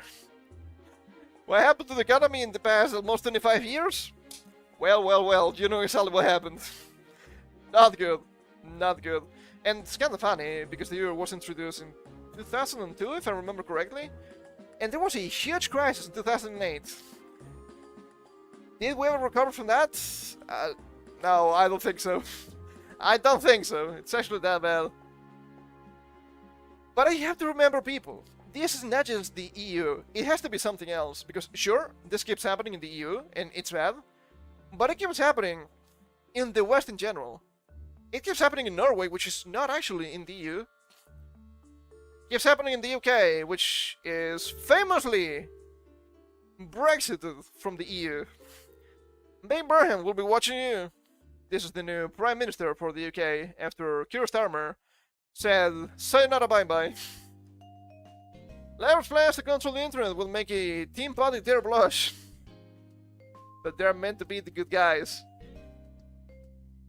Even when we say completely deranged bullshit about politics, even when I go into crazy mode, role-playing, whatever, complete Demon King mode, I'm not even disabled. Because at the end of the day, even what I say is deranged, and it's true that it's deranged, but it's something that somewhat works. This doesn't. I guess it's true that I'm actually Machiavellian. Oh, jeez. I guess they're throwing some fireworks. It's not surprising. If anything, it surprises me. We haven't heard more during a stream. I mean, it's summertime, so here we have just local fairs all the fucking time. Sometimes we have several at the same time. And they tend to have a somewhat literal use of fireworks to say, hey, shit started today. Kinda funny. There has to be already 2 big ones? No. No, today is Saturday. I think one of the big ones is starting today. Should have been yesterday, I think. It's not a big deal. It doesn't really matter anyway. Want unlimited free access? I'm not supporting anything here, I'm sorry. Andy Moorhead has promised that the North will be his lodestar when he takes the Rings of Power. Rings of Power? From Amazon? I think that's different. Yeah, it seems the incoming regime will be drawing inspiration not from the north of England, but from North Korea. Still the North, right? I think it works. A raft of new measures clamping down on our online activity proposed by the outgoing Stern administration. From restrictions on VPNs to enforcing so-called further rules during elections. Further rules has a very ethnic name. I don't think I like it. I reportedly gained Burham's backing, bringing Britain's approach to the internet in line with some of the last liberal and democratic countries on the planet. Okay, what is this? Why does it sound Indian? It seems to be actually English. Pre-election period, the period in the UK between the announcement of an election and the formation of the new elected government. Okay, alright. I stand corrected. We still need to check. I forgot, but I remember thanks to this sounding extremely Indian. The comparison between people convicted for child pornography and people convicted for social media posts. Can't forget this time. I'm actually gonna make a note. I forgot once. I'm not playing with this again. Yeah, I had my notepad open, gonna be honest. A lot of stuff, always, on my notepad++. A lot of this stuff I should save.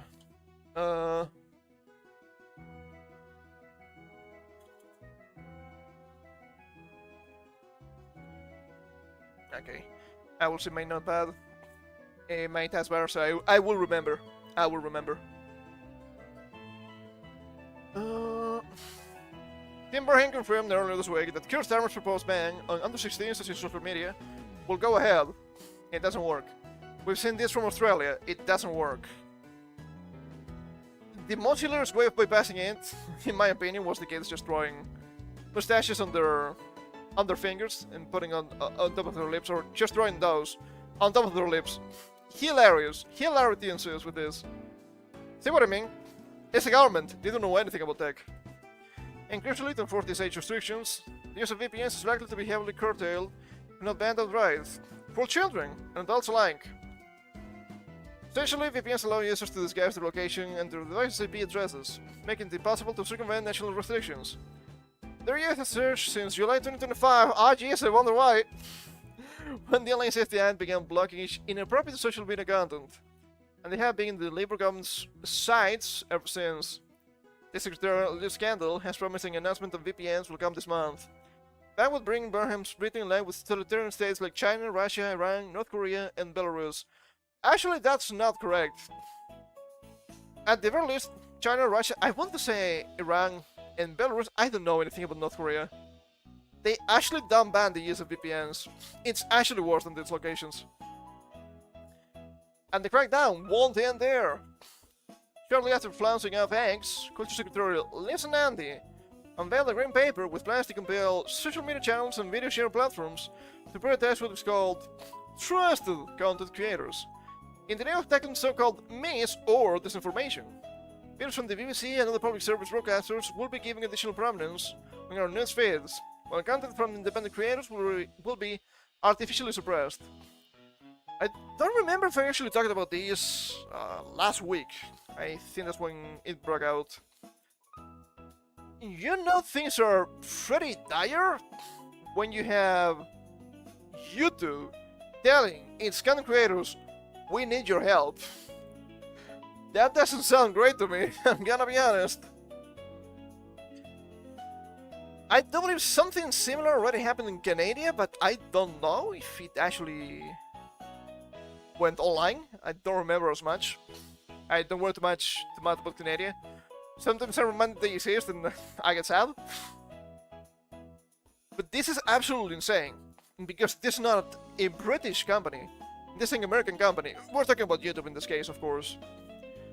Why should they be beholden to the British government whims and desires? It doesn't make a lot of sense to me.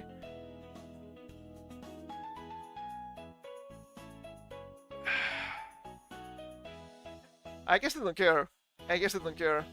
It's also hilarious how they want to keep pushing for the mainstream media when we know they're just a bunch of fucking liars and they have been lying for who knows how many decades at this point. But dissenting voices? Not allowed. And I do believe this might actually affect you even if you're not in the UK. If anything, it gives other governments a very dangerous foothold into implementing something similar to this. It's not hard to guess what the government is up to here. After all, the BBC and mainstream media have broadcast their own fair share of actual misinformation, pushing into orthodoxy on everything from trans to Palestine, even when it conflicts with the truth. Well, we wouldn't let the truth just get in the way of some good propaganda. Still, liberal science list, the Beeb, I think that's a pet name for the BBC, I'm not quite sure. The British people are so strange to me sometimes. Can this be trusted not to ask too many difficult questions about the issues that most animate the public? From rape gangs to small boats, I don't like any of them. Labour wants to replace the rough and tumble of the free internet with its range of noisy, rebel-roused and dissenting voices. With a safe space where only state-approved opinions can dominate the discourse. And as if that were not revealing enough, Labour's consultation on the prominence regime does not allow response to say they are opposed to the state dictating what appears on our social feeds. They actually use the wording prominence regime, which, if you're trying to appeal to the common folk, maybe you shouldn't. That sounds way too grand, and people know exactly what you mean. Oh, this keeps going. They kinda seem like the end with this here, but I guess it wasn't. Perhaps the maddest proposal yet has come from the Labour's Lucy Powell, Ibrahim Ali, who is expected to be promoted to Deputy PM. Powell has suggested amending the Representation of the People Bill that's currently working its way through the Commons to force social media firms to follow similar rules to broadcasters during election periods. I know a lot of people have their problems with the likes of Elon Musk. And I get it. I understand. I'm not saying the guy is perfect or anything like that. He clearly isn't. But I do appreciate the guy making X, formerly Twitter, more of a free platform. The actual town square, as they say.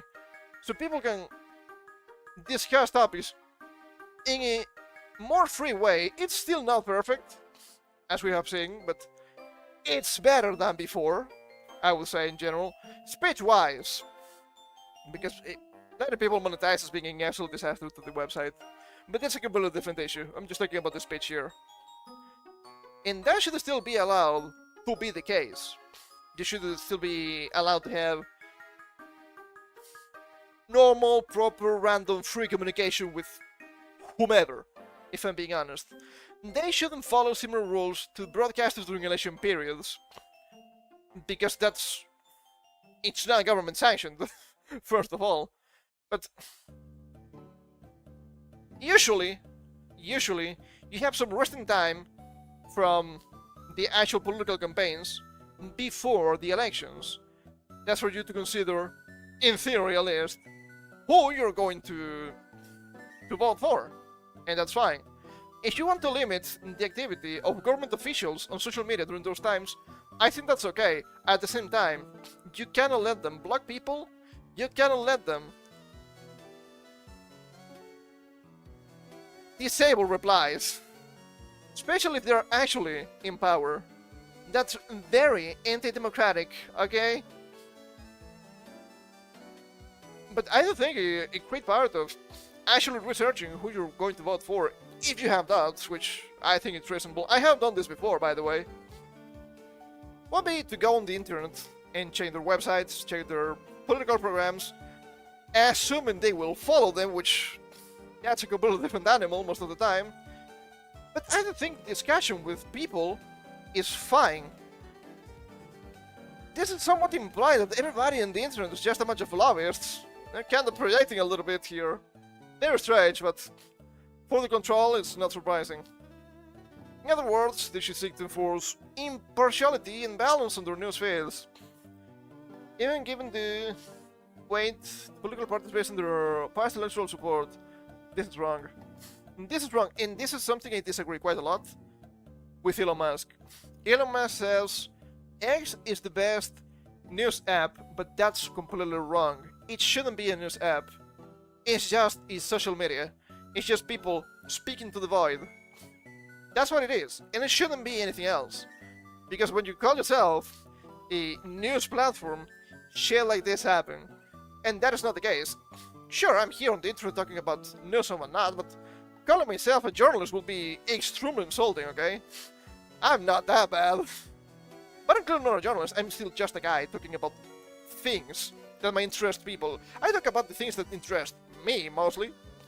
But if I find them interesting, somebody else will find those interesting too. That's kind of the logic. Trying to limit what I can or cannot say because I'm on the internet is pure insanity. Trying to remove some sort of bias of something that's completely biased on its own. You will always be biased about politics, and I think that's fine. At least just try to have a conversation about it. It's not that insane to ask, in my opinion. This would entail nothing less than the end of social media as a space for the free expression of public opinion, and during election time no less. It would require a staggering amount of censorship and state oversight over what we post online and what posts we're allowed to read, just we're making up our minds about who governs us. Surely there will be no tampering from the government either. Surely not. As alarming and authoritarian as these proposals may be, none of them should surprise us. The Labour government's all-out assault on free speech has turned the UK into an international embarrassment. 30 people are arrested every day in England and Wales for posts on social media deemed grossly offensive by the police. Ah, jeez, man, maybe we should have these immigrants. Grossly offensive, mate. You have a license for that post? That's 12,000 arrests per year. More than America was arresting at the height of the first Red Scare. That's a pretty ironic comparison. The Online Safety Act passed under the Tories, but implemented and beefed up by the Labour, means that vast swaths of the internet are now blocked to Britons who haven't verified their age. Unless they use a VPNs, which it is allowed for now. This includes social media posts about gender ideology in Salem hotels. About gender ideology in Salem hotels, I wonder which direction of opinions is being censored. But I think I know. In speech in Parliament about the rape gangs, an MP Stake article of the plummeting popularity of the Christian name Keir. Well, it's not surprising. A right to blaspheme against Islam? Our right. I would say our obligation, but people are gonna get busy, I don't care. Women criticize the most extreme manifestations of Islamist ideology. Social fingers trained by Labour's new Islamophobia rules. And since the ground licensing of the press was abolished in 1695, have we had the government so determined to keep a lid on dissent? Here's Islamophobia rules. At this point, you cannot say the King of the UK, the King is Charles III? I'm not quite sure about the number. You cannot tell me this guy is not an Islamist. You cannot tell me this guy is not a Muslim. He's been pushing, and apparently for many decades at this point. I was quite surprised when I saw the clips on social media. That the UK is what it is, thanks to the Muslims. If I sell the solution to that situation, I will get banned. So I don't need to say the solution. You probably understand the solution yourself. They're disgusting. Yes, the entire government, even the king, is against the population of the UK. Borja has now all but confirmed that a change of Labour leader will mean change of direction when it comes to our right to speak freely. We'll continue careening down the slippery slope towards ever more insidious forms of authoritarianism, in the name of child protection and fighting misinformation. We could soon be living in the speech restrictions that would make a Team Pot dictator blush. But no doubt, Nick Burnham will be watching you. He can watch this as... Not from the UK, but still. So right now, we can and we should, before I forget, before I jump to the next thing, because I know I will. Not on purpose, not on purpose. I just forget stuff sometimes. Can I want to bring up Rock and ask this thing about Europe and criminals. So, give me a comparison per year and country of arrests of CSEM related arrests versus social media posts related arrests in Europe. Let's see what happens. I need to fix my cure a little bit. I've been trying to increase my AI control, but I'm not the best.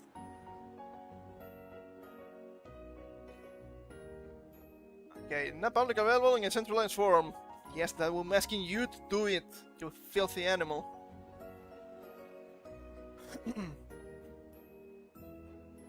Okay, alright. Notable country examples. Layers available data. Let's see if this is useful. Data is approximate and from recent years, primarily 2022 to 2025. Read year by year tables for all Europe did not exist publicly. Okay, that's not what I asked, but it's fine. UK, strongest data availability. CSEM related. Police recorded 38,685 child sexual abuse image offenses in 2023 to 2024. More than 100 per day. Further, child sexual abuse and exploitation offenses reached 115,489 in 2023 and 122,768 in 2024. I guess I can actually show this, right? Let me show it if I'm gonna be reading this.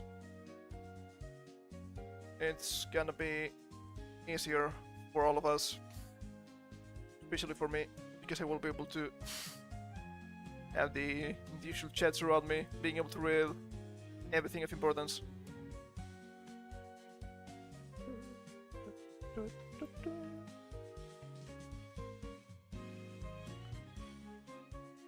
Okay, there we go. Cropping is not horrible. Not as horrible as it could be. In 2024, 102,000. Police and partners arrest about 1,000 potential offenders per month, on average in some periods, with thousands safeguarded. Convictions for child sexual offenses number in the thousands annually. Okay, interesting. Social media posts related. 12,183 arrests in 2023 under Communications Act Section 127, a Malicious Communication Act for grossly offensive, menacing, or false messages online through social media / WhatsApp. This equates to 30 plus arrests per day. Still quite a lot, surprisingly high. Numbers more than double since 2017. Only a fraction, 1,119 led to convictions. For comparison, CSEM offenses vastly number social media arrests. Social media arrests are a visible divided category. Okay, interesting. Let's have Germany going down on the European countries. Okay, alright. This is not exactly the kind of information we're trying to get here, because it would have been something that I don't think the machine can access. It would need to be something like convictions derived from these chat control mechanisms, which, I'm gonna be honest, it's probably not a thing. It's probably not recorded like that.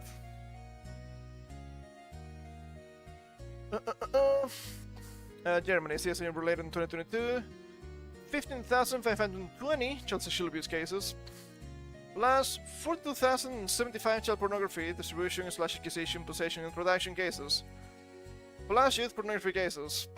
2024 saw 42,854 depictions of sexualized violence against children. Yes, it's rising overall. I guess the main takeaway. Social media hate speech related. Thus investigations / persecutions annually for online hate speech / insults. Oh, hands, call me a stinky poophead. To jail with you. Okay, alright, sure. 3,500 cited and some 25 compilations for online comments. Nationwide raids and persecutions for anti-Semitic or other hate content are common. One is reported 750 hate speech cases prosecuted for 4 years. Okay. Alright. Alright. If anything, I guess it kind of shows you have a bigger problem than phones and social media. But I'm the bad guy for mentioning that. Well, who the fuck cares? That's it, I guess. And if you think it's only happening in Europe, nah, you wish it was the case, but no. Supreme Court allows Texas to require age verification for mobile apps, but I thought Texas was based. They told me Texas was cool. Well, maybe not so much. The Supreme Court on Monday allowed Texas to enforce a law that requires mobile app stores to verify the age of users and obtain parental consent for minors attempting to install programs on their phones. This can also be bypassed. But this is kind of fucking hilarious. Because if you're being honest here, app stores like the Google Store are just ass. They've been getting worse and worse every passing year. The other day, I was just installing Brave on my mother's phone because she was like, oh, all of these ads when you watch stuff on the phone. Do you like Brave on the computer? Yeah, well, can you use it on the phone? Yep. Boop. Installed. Every single time I access the store, it's so annoying. It's always trying to make me confirm a bunch of options about a bunch of information about identity, payment processors, and whatnot. I'm like, shut the hell up, dude. I'm not spending money here. I'm a free-to-play player, and I'm gonna stay that way. Not because I'm a penny pincher, which, to be fair, I am, but also because I'm not willing to give you any sort of information. It's so annoying. So if you can use alternative methods to install your apps, just do it. I've been using QApp for a long time because I've been an avid Grand Blue fantasy player for a long time. Not anymore, but it's still installed just in case. It's kind of funny. It's kind of funny. You can just bypass everything. You can just do things. It's actually that easy. Texas law enacted last year in response to concerns about the online safety of minors was opposed by the computer industry and a group of students who argued that it violated the First Amendment. Yeah, I guess so. I guess I can see it. Other states have considered similar laws amid the push to tighten online regulations for young people. The Supreme Court sided with Texas in the emergency appeal without explanation. There were no noted dissents. Ooh, that doesn't sound good to me.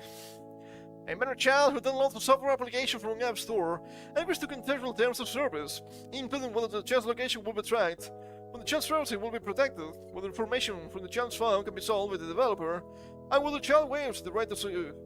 This told the Supreme Court, encouraging the court to allow its law to take effect. I hate these people. You're quite literally admitted to the problem here, and it's not the kids. It's the outreach from the devs, because the devs shouldn't be access to all of these things, like location tracking. I understand some stuff like Pokemon Go, right? Depends on tracking. Okay, alright, that doesn't mean it has to be tied to you directly, right? It should be tied to just the account, but whatever. Just privacy, whatever, who cares? Information from the phone can be sold by the developer. That shouldn't be allowed. And whether the child waives the right to sue. The problem is that you allow such things as contractual terms of service from the developers. And I am supposed to be the one liable for this now. No, it's not my fault. It's the devs. You're giving them too much leeway with this. It's just that suing them for these insane practices, this would have stopped immediately. But you don't have the guts. You don't have the guts because they're actually buying you. Because the fucking mental lobbyists, for example. So, it's suddenly just a very nice excuse, isn't it? As it always is. But the Computer Communications Industry Association, a trade group whose members include Apple and Google, said the law would effectively bar young people from accessing a wide range of content, be it a book by Ernest Hemingway or J.K. Rowling. Oh, I bet he loved the band J.K. Rowling. A Taylor Swift album or subscription to National Geographic. Allowing the law to take effect, the group said, would have profound consequences for the protection of digital speech. This is just an insane attempt at protecting the kids. Once again, I had to say, I'm not against the protection of kids. I think it's very important. I think protecting kids is good. But in this case, you're telling me, since we have bad actors that are using terms of services for nefarious purposes, we have to limit the kids. Instead of actually going for the bad actors, you're telling me they are the problem, but you're not fixing the problem. You're hiding the problem. So I guess the problem is not actually a problem. I guess the problem is just only a problem when people notice. I think that happens a lot too. I don't like that. And the take effect, the group said will have profound consequences for the protection of digital speech. Maybe we might have read that one already. The Supreme Court's emergency docket decision doesn't resolve the case, but rather will allow Texas to enforce the law while the litigation continues to play out. I don't want to make the comparison, but this reminds me of the shit that's been happening in the UK, right? You have a bunch of people, a bunch of culturally enriching people, dare I say, attacking just a normal guy from the UK. And there's the guy that got arrested. We literally saw that last week. Funny. Funny. Always punishing the innocent. Because they're trying to punish the weak, I guess. Disgusting. The Supreme Court last summer allowed Mississippi to enforce a law that required the nation's largest social media companies to verify the age of their users and obtain parental consent for minors.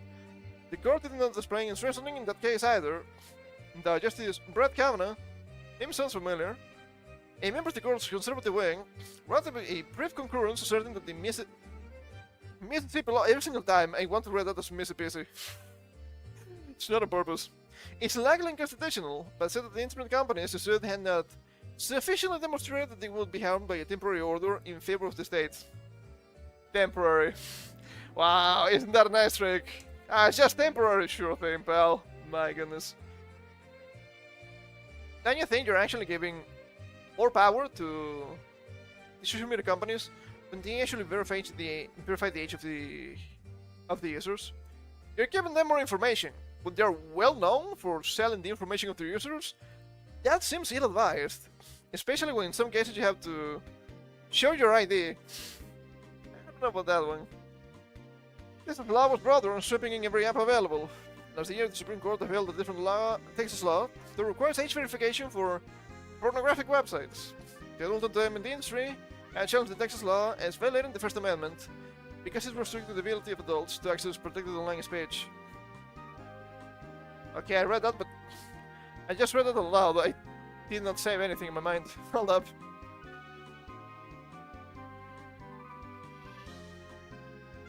Okay, I don't think this is actually correct. Because I don't think pornography is speech. It is expression for sure.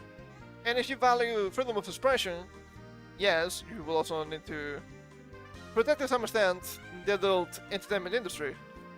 But to call it speech, I think it's a misnomer. Moms. And just as far as Thomas, isn't this the Giga-based black guy? Around the opinion for a 63 courts divided along legal lines, with the court's 3 liberals dissenting. In the new case involving Texas age verification for apps, a federal district court blocked the law's enforcement in December.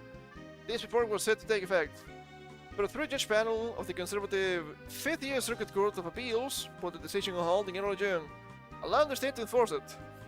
But declined to take up the emergency appeal from the computer and Senate groups The Supreme Court has left the 15th Circuit decision in place. Fucking fantastic. Horrifying. Absolutely horrifying.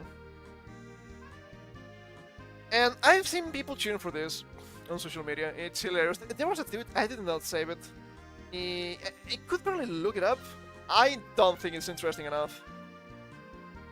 There was a woman cheering for this. Ah, big tech loses. Parents win. Big tech loses because now they get to collect more data about the users.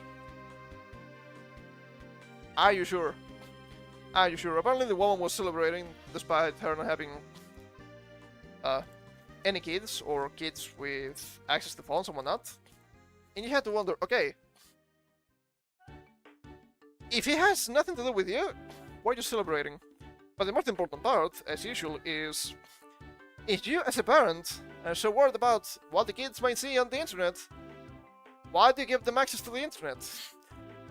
Kids, right now, at least right now, in the future we don't know, but at least right now kids don't come with phones and didn't come with brain chips that let them access the internet freely. So, you're giving them the device, you're giving them the internet connection, you're not giving them the parental controls, and you're not giving them any supervision. All four of them, are you? Not on me. If you're a shit parent and you cannot parent your kids properly, that's a you issue. If you're gonna turn the state, the country, whatever, into everybody's parents, now that's my problem. And I'm gonna get you in real life. You're not going to like it. This is not a threat. This is a warning. This is a promise. I don't like these people. I don't need the country or the government to be my parent, okay? I already have my parents, for better or for worse. I would say for better, clearly, compared to the government. The government shouldn't tell me what the fuck I can do or cannot do on the internet. My parents did, and I think that's fair for them to do so. Not the government. I need to blow my nose. I'm gonna move for a second.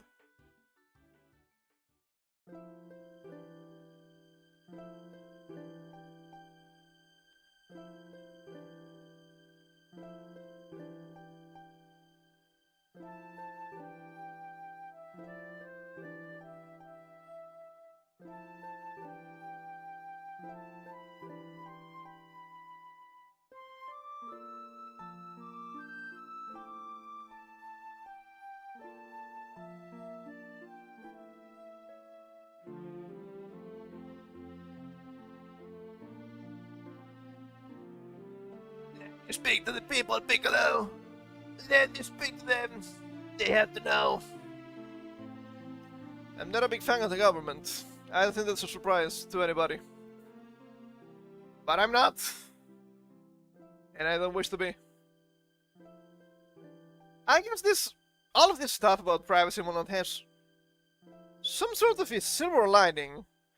Because that makes the tech companies that are against this privacy laws and whatnot water their asses a little bit. So we have, for example, the likes of DuckDuckGo bragging that through web browser blocks YouTube ads, and it's pretty cool. I've been watching a little bit of YouTube recently on my phone with the app. It's not good. It's not good. I don't mind that they have banner ads. I don't mind that they have ads on the side when you're watching your stuff, especially if it's something live. It is insane to me. They can just put in a video ad, but they don't stop the live stream you're watching.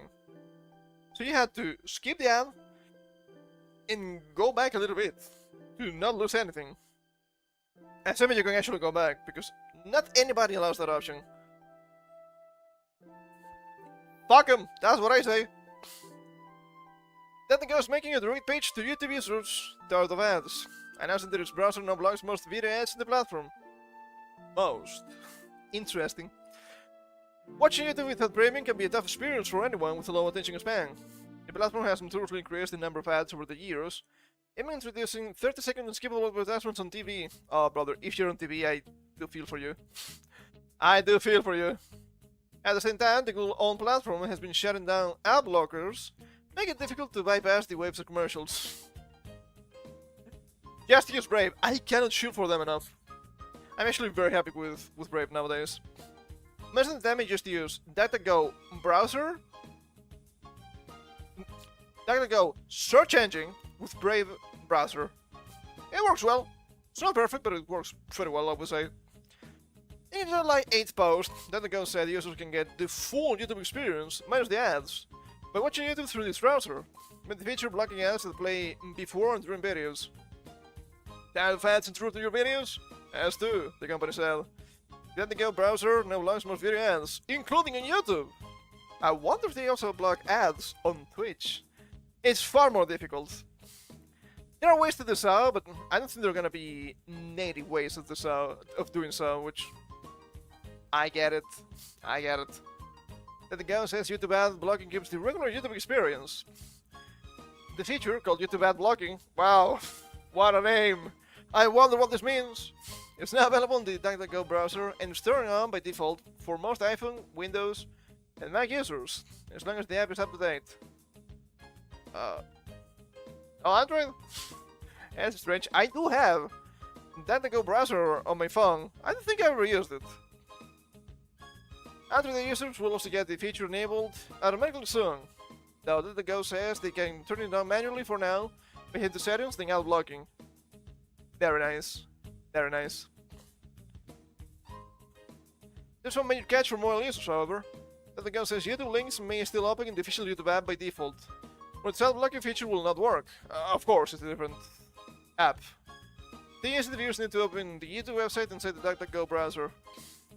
That's something I quite hate about phones.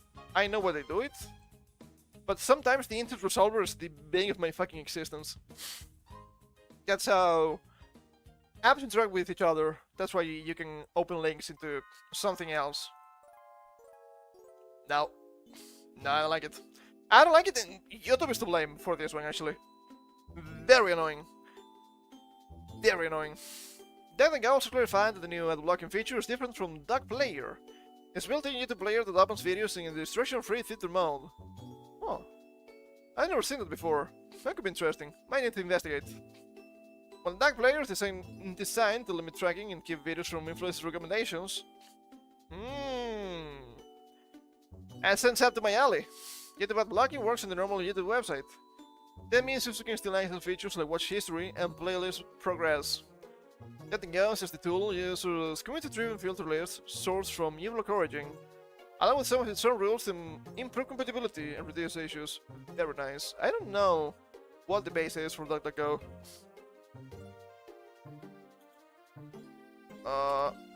Is it Chromium?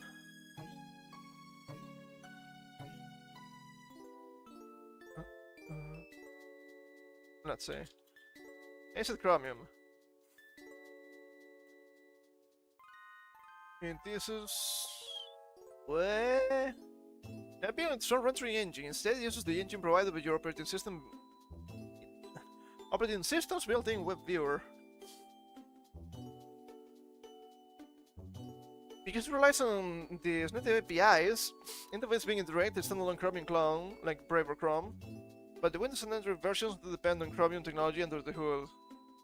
Huh! That's actually very interesting. That's how I would make a web browser, actually, if possible. That's pretty cool!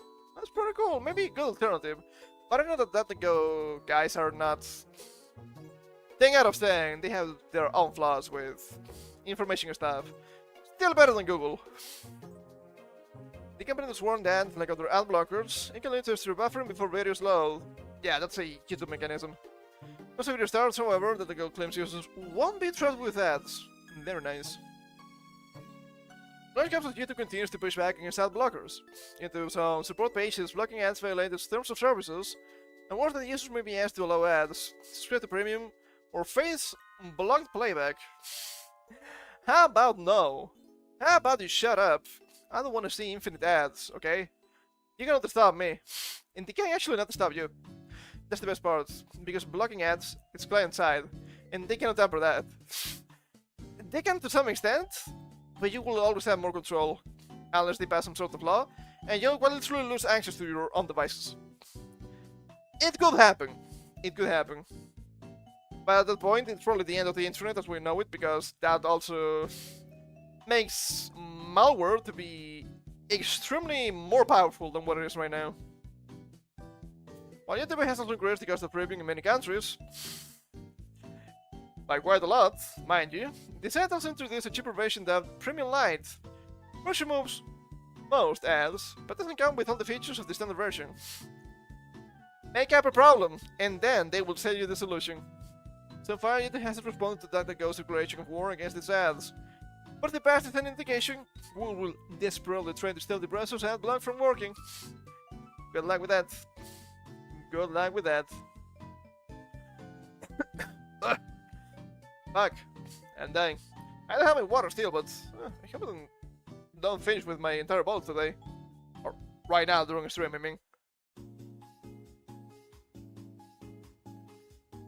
Fucking ads. It's way too much. It's way too much with the fucking ads. It's way too much on YouTube. It's way too much on Geek. Way too much on Twitch.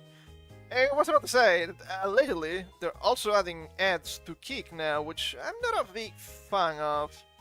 I can understand why, but that doesn't mean I had to be a fan of it. Why don't they just get the money from GABA? That's a bit odd. That's a little bit odd. And you cannot opt out, really, from having ads running, at least on Twitch. Pretty annoying. I think there's some ways to limit the appearance of ads, but I think those are unintended mechanics, so I'm not quite sure.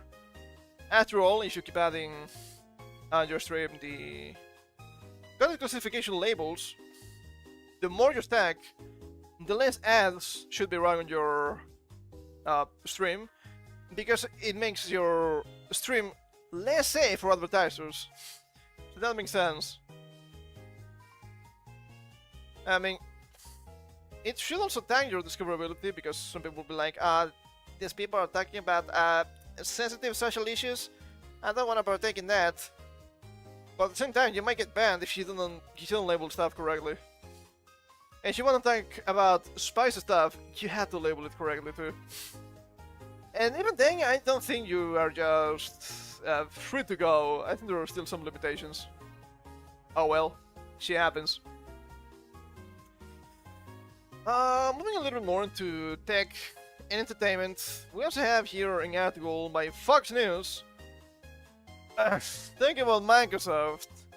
Few Raptors US brand fires 1,600 employees after securing thousands of foreign worker visas. This is obviously biased because it's Fox News and they just want to talk about the H-1Bs, but I don't think it's justified in this case. While lawmakers called to end the H-1B foreign worker visa program in turn to prioritize American workers, which I think is fair. I just think it's fair. Okay, alright. Let's get to this. A popular US-based gaming brand owned by Microsoft, this is Xbox as far as I understand it, is facing fury after mass employee layoffs occurred in the wake of the company being approved for thousands of foreign worker visas. Microsoft announced that it will lay off 4,800 people total and 1,600 from the corporation's Xbox division, which makes themselves the dominant video game console. Dominant? Yeah, you wish that was the case. Meanwhile, Microsoft has been approved this year to hire from foreign countries 2,273 employer-sponsored non-immigrant workers as what is known as the H-1B visa program, according to data from the U.S. Citizen and Immigration Services. Fears online critics claim the American jobs are being unfairly handed to foreigners in an effort to cut labor costs, but the cost of leaving U.S. workers in the lurch, which has been far too common in recent times. Or maybe not just in recent times, but I guess now we know this is happening. I mean, they will tell you, but she was born in America with American values. Look, you can take an Indian out of India, but you cannot take India out of the Indian. We are Isad maxing, okay? Well, they are Isad maxing. I'm not Indian. Well, thankfully. A good way to fix this is to throw anyone doing this in prison, said one user on X. For Americans to replace with thousands of visa workers, straight to jail, and assets seized. The story has been told countless times by American staff and her foreigners, over and over. Microsoft has been doing this several times this year already. By the way, we read about those. That's why you know. It is the fault of our government for approving the H-1Bs, and on social media is lamented. Government has sold us out of jobs at home and thus being moved to other countries. And there is some trickery at work here. White people have been accused of mastering technology to trick black people, but it is actually incorrect. It is these people that have mastered technology. The idea for the H-1Bs is that they're a last-ditch effort. That is, you can only go for H-1Bs when you had tried to advertise your job in the country, but it didn't work, for whatever reason. So, it means, or in theory, should mean that you don't have qualified workers for the position in your country. Therefore, you have to get people from outside. How do you get people from inside? H-1Bs. There's a lot of trickery with this, because it has been done in a way such as companies putting the job offers on their own break rooms. That's not technically in public, because, I mean, you're assuming the company is private. You cannot just go into the company and check the break room, no matter who you are, right? And they use that as an excuse to say, oh yeah, we had this possible application, but nobody joined in X amount of time, therefore we had to go with H-1Bs. That's not it. There are also hidden listings in job websites done in such a convoluted way that nobody will see them, and if you see them, you cannot really apply. You're still prompted to apply by people on social media, because if you try to apply and they tell you no, they're still placed against them a little bit. All just to get people from outside. Why would they want to get people from outside? Because they're cheap. It's that easy. Would you pay somebody American rates, or would you pay somebody Indian rates? Well, the Indian is not that good. Yeah, I know the Indian is not good. They don't care about quality. Have you seen tech companies? They're not getting better. The more Indians they get, the worse they become. Best example of this, fucking YouTube. But that's how it works. That's how the cookie crumbles, as they say. I wouldn't mind having a couple of cookies. Later, potentially. Another reason to describe the H-1B program is industrial skill job theft from Americans. Not totally wrong. Microsoft is the 6th largest beneficiary of H-1B visas. Oh boy. That's really not surprising, I would say. A program that is overwhelmingly dominated by workers from India. Ah, you're being racist! I'm being factual. I'm not racist, I'm factual, stop it. And you would think, but why would India do this? Because the Indians want to conquer the world. They have infinite Indians to do so, and they're actually trying to do that. Have you seen the amount of Indians in Australia? Have you seen the amount of Indians in Canada? Yeah. And then you will see the politicians saying, but you know, we always needed foreign workers in Canada. Immigrants have been always a intrinsic part of our country. When did the first Indian get into Canada? Yeah, about that. Yeah, no, I don't think so. I think you're mixing Indians from his ads with Indians from the casinos. And not quite the same. Not quite the same. The company has even more H-1B applications pending. Microsoft has employees worldwide, well, most are in the US, which, I mean, makes sense. These decisions are based on business need, not based on status. H-1B employees were also impacted by job eliminations in the US. I mean, yeah, they should. A Microsoft spokesperson told Fox News Digital when reached for comment on the layoffs. There's also a lot of propaganda about this, right? But these are the best people. They're so smart. They cannot even fucking speak, okay? They cannot even fucking speak. They don't understand anything. And they're like,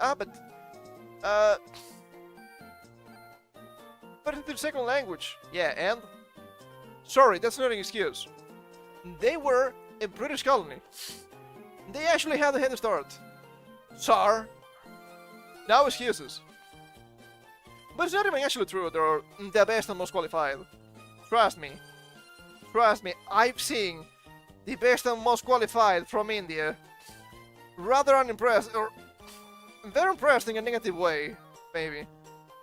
We have seen before here several listings for, how topical, 7-Elevens. See, it was 7-Eleven for a reason, after all. Not even fucking joking, man. Not even fucking joking.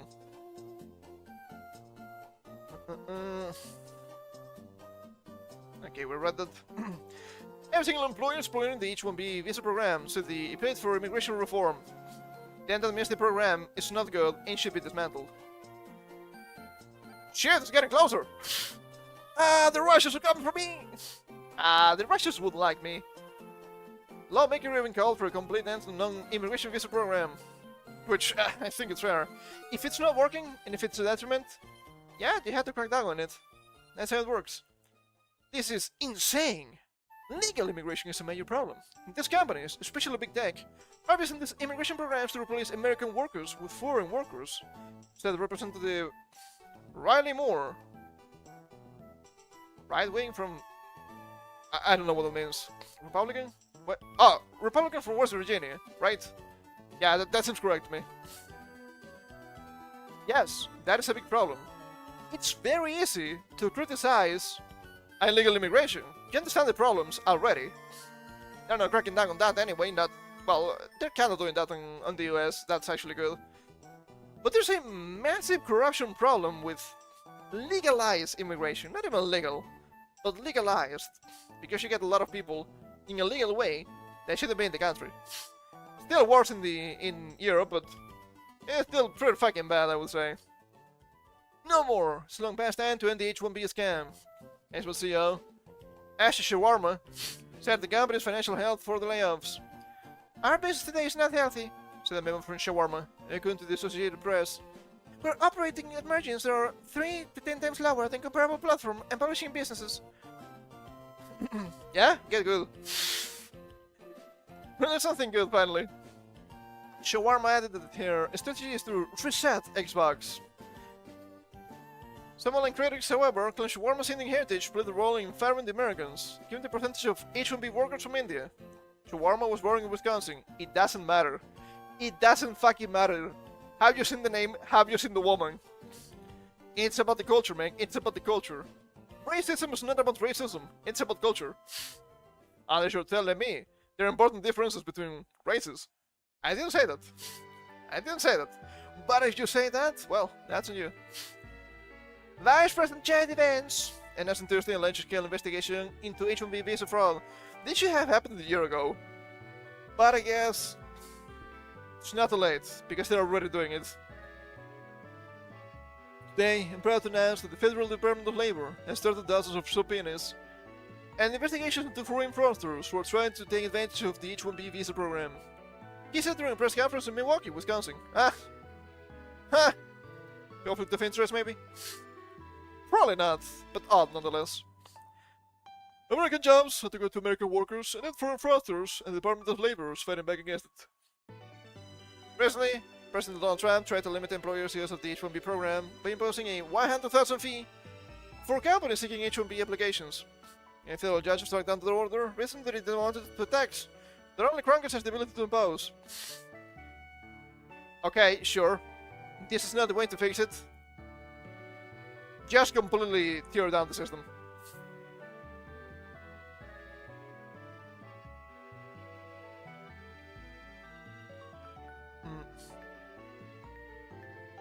Okay, it's quoting the last line.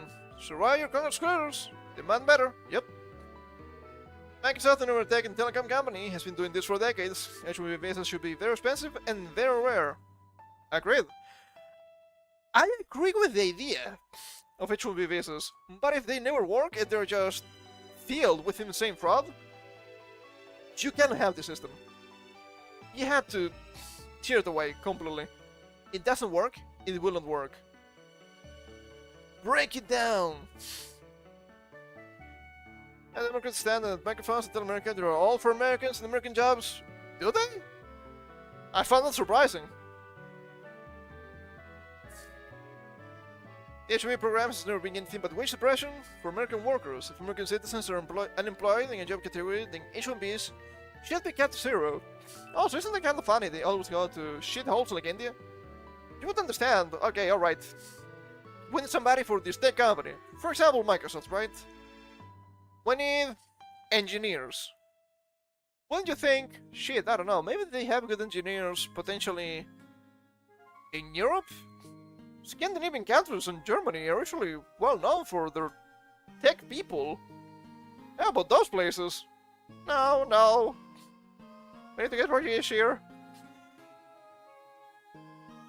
Very disgusting behavior. And of course we have here a reply on the Twitter by Frank X. Shaw, which he appears to be leading communications for Microsoft. He is not having a good time. Lots of bad information out there. Let's clear it up. Recent workforce changes were made to restructure the Xbox business because it is not healthy. They were not made to replace employees with foreign workers. But you are doing that. You're quietly replacing your employees with foreign workers. Do you think this guy might be lying to me? Do you think this guy might be Indian? Not with that name, but you never know. His ad may be too powerful. These will be figures being referenced are Microsoft-wide visa renewals and new hire applications. Okay, you have new people, still. They're not specific to Xbox and represent a small percentage of Microsoft's overall workforce. And the majority of roles impacted were not American roles. So you're telling me the problem has been a problem for far too long. I'm trying to run defense, but I don't think it's working, pal. Xbox is the largest employer of American workers in the gaming industry, and the largest American gaming company. I guess, is that actually good? You can't tell me you're not great. Being the largest company, you're not doing so well. Now she's an American-born, raised and educated CEO from Wisconsin. American-born. American-born, sure, that's correct, but as we have seen before, time and time again, they will say, it's born in this location. Yeah, I know it is. I've seen the birth certificate. Of course I haven't literally seen the birth certificate, right? It's the manner of speech. I know what you mean by this, but it doesn't matter. What matters is what's in the inside. The culture. I don't think I read that tweet back when it was relevant. It's somewhat related to this. I showed it to my mother the other day. I think it was yesterday, actually. We were talking about the World Cup and shit about culture. It was because the Morocco versus France, and for some people, a riot is in London. Okay, alright, that makes sense. There was this tweet.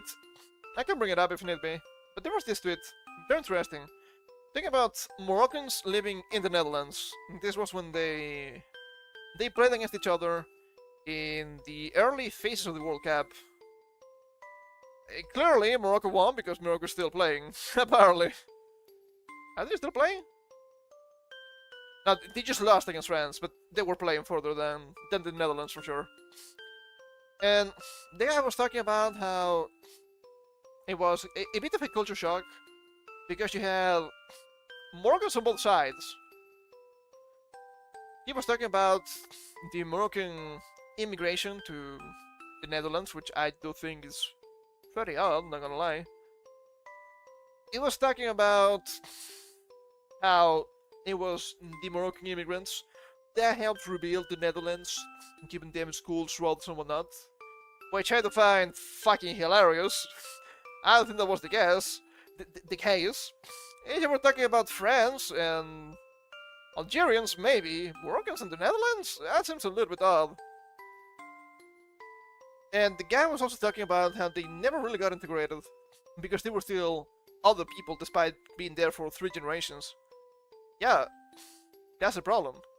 Because you'll still see yourself as a Moroccan. That shouldn't be the case. It starts on you.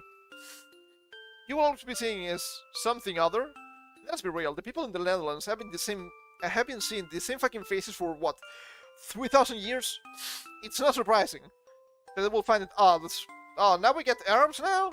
Okay, alright, sure, whatever. But if the guy, after 3 generations in the Netherlands, decides to go back to the homeland of Morocco, you were never integrated. And that's a home, okay? That's a home. So, saying, she was born in Wisconsin, who the fuck cares? Sure, she's not Moroccan, she's Indian. It is the same. It is the same. It's about the culture. Did you actually uphold American values? I find that hard to believe. There's a reply here that's actually the guy alive. Well, we have Sabi here as usual. HIV visa shouldn't be a thing. There's not one single foreign Indian worth bringing over in place of an American. I can agree to that. We had this guy here, modern stand-up philosopher. Let's clear even more up. Through experience in gaming, an Indian woman was appointed the CEO in an area she had no experience in, being in a higher level, and decided to lay off thousands of Americans, and she's replacing them with H1B Indian scammers. Yeah, but they're playing, asshole. Do go on. Ooh, you don't want to see that. He's not being ratioed by replies, yes, but it's not looking great. Wake what? The feminine man like you or what this nation will likely be taking over by brown on black low throughout society's savages. You're not kind, you're simply physically and morally weak. A coward, comfortable with now and no concerns for the future generations. Pathetic, this guy is going off on the man. Holy shit! That's a lot of gusto.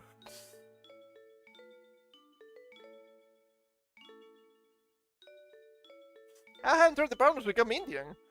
Your officials showed the apartments are 95% Indian. How is this possible? This is discrimination and the wage arbitrage is criminal. Yeah, I mean, are you really gonna believe somebody?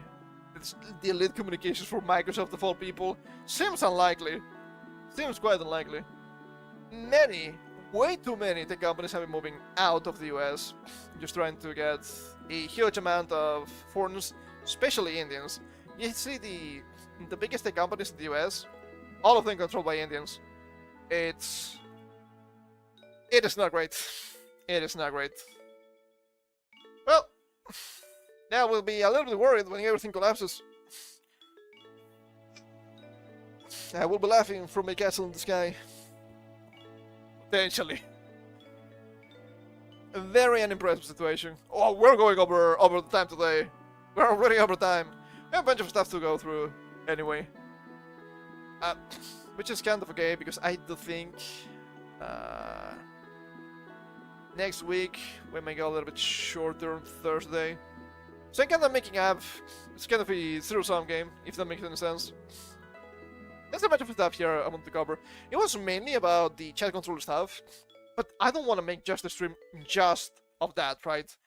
Even though it was, I don't know, about 2 hours of the same topic, I want to jump around different topics, because there's still a bunch of stuff that I do find to be interesting.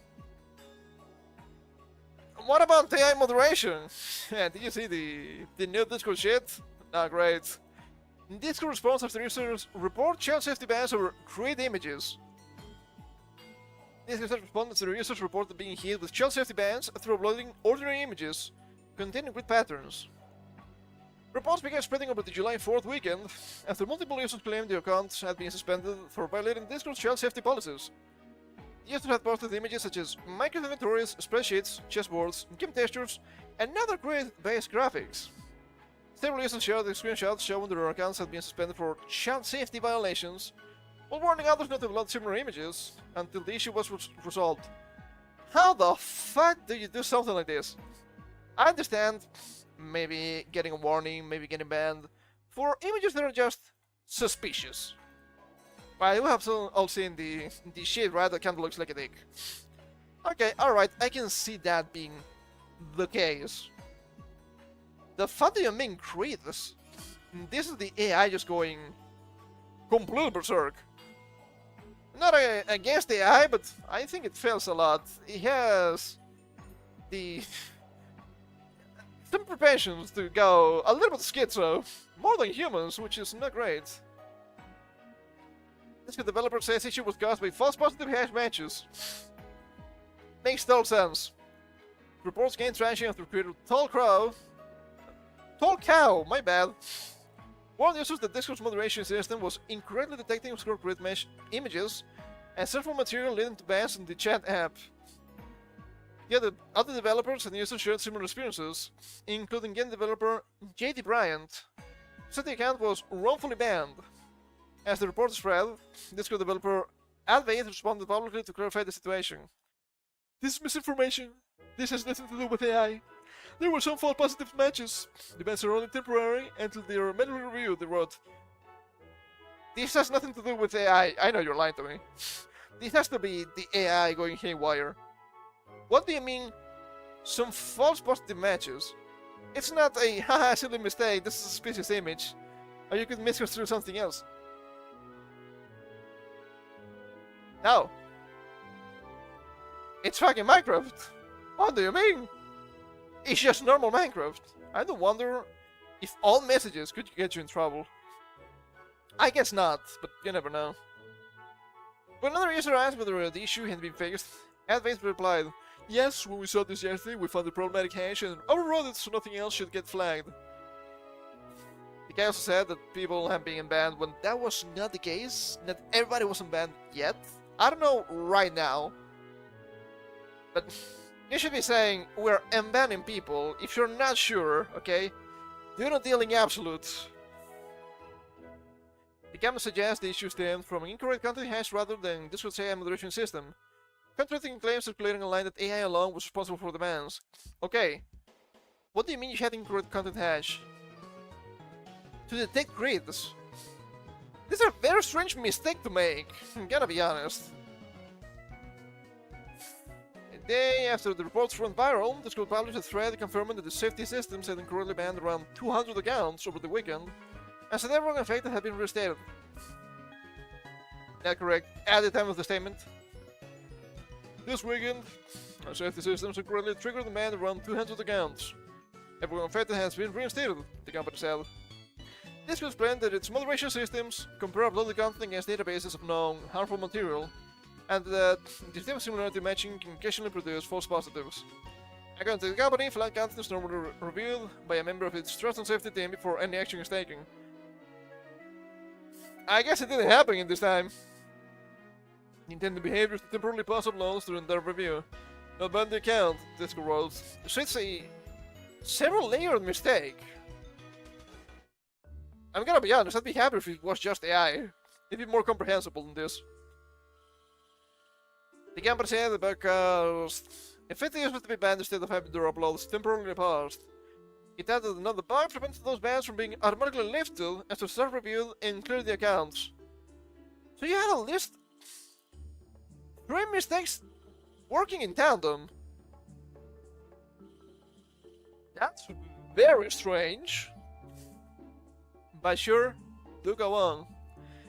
Discord said around 8,200 accounts were affected by the issue between May 2026 and the previous week, in addition to the roughly 200 accounts impacted over the weekend. The company said all accounts affected by the bug have not been banned.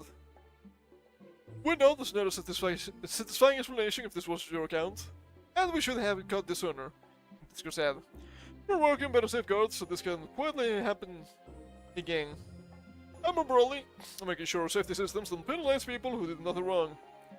This comes just months after Discord faced another major safety controversy, with delaying the global rollout of its age verification system, following widespread backlash over privacy concerns.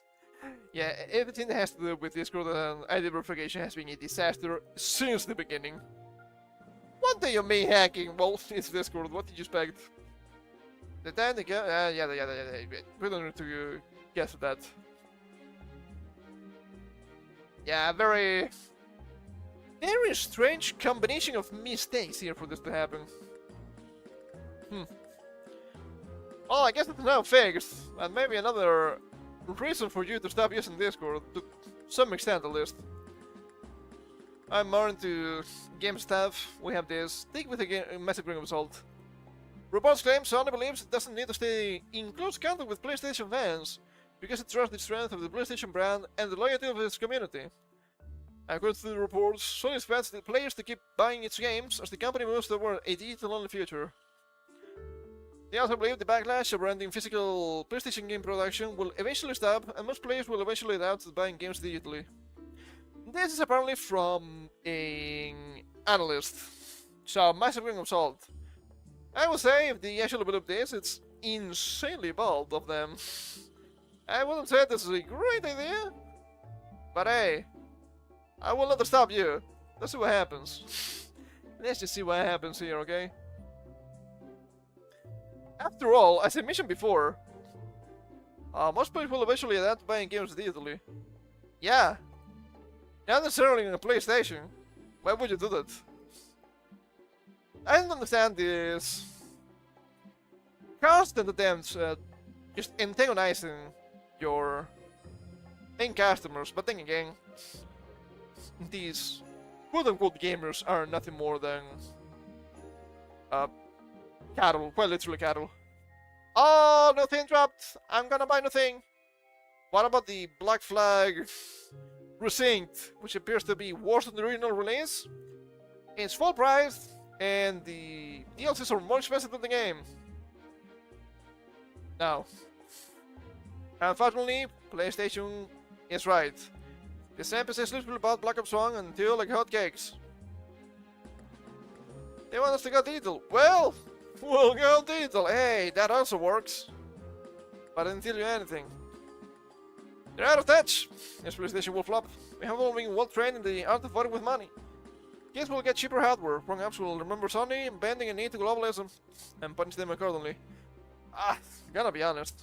They want to release PlayStation 6. It's an insane move. It's gonna be very expensive. It's gonna be digital only. It's not going to have any games. And then I'm expected to believe the GameCube is bad in comparison. No. No, I wouldn't buy a GameCube. Not right now at full price. It's very expensive for what it is. Because everything is just very expensive tech-wise. But I'd rather buy the GameCube than a PSX. What? These people are deranged, for sure. If they fail, they fail. They have it coming. I will also cheer for massive layoffs too. They also have them coming.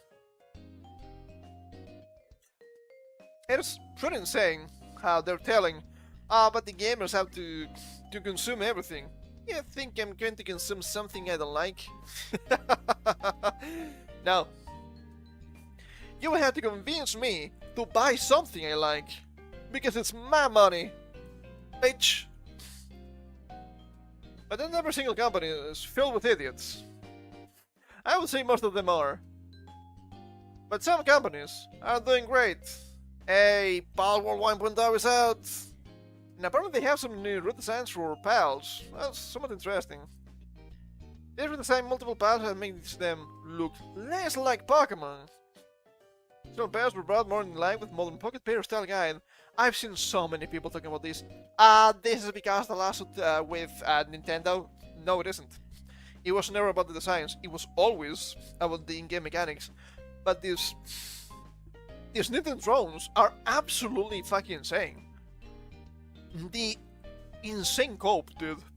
Oh, look at this. Nobody's playing the game. And okay, I don't want to misquote, right?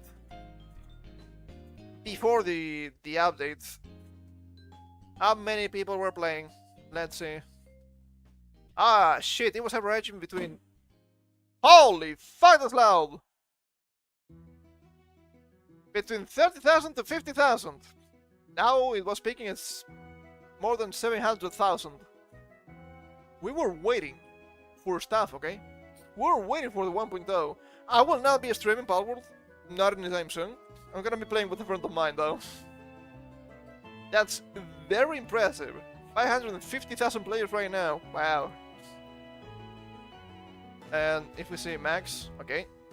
It peaked at 2.1 million on release. Absolutely fucking insane. And then it had the... Okay, there were a couple of spikes with the updates. This was Fay Break. 209,000. This is major update. I guess that was Sakurajima. 100,000. But the lowest I can see is the average for a single month. October 2024, 29,930. That's not a bad number to have. That's not a bad number to have at all. Yeah, the Giga Looping is real. And you know, Palworld is doing great when you have other games trying to copy Palworld and not Pokemon. I'm happy to say that. The Palworld 1.0 patch notes are gigantic, but an understated element of the update was only spotted after players dove into the new content themselves. Several old pals have been redesigned, seemingly to bring them up to par with modern creature designs. But many fans have noted that the new versions put some distance between similar Pokemon designs to spot comparisons to the past. On the Palworld subreddit, user Server 98 assembled simple design comparisons of the new designs for 4 dated pals. Dash, a green bipedal pal, is now a bit shorter and he has much longer ears, a less pronounced color, and puffier shorts. It's just a very cute and kind of Disney looking rabbit now.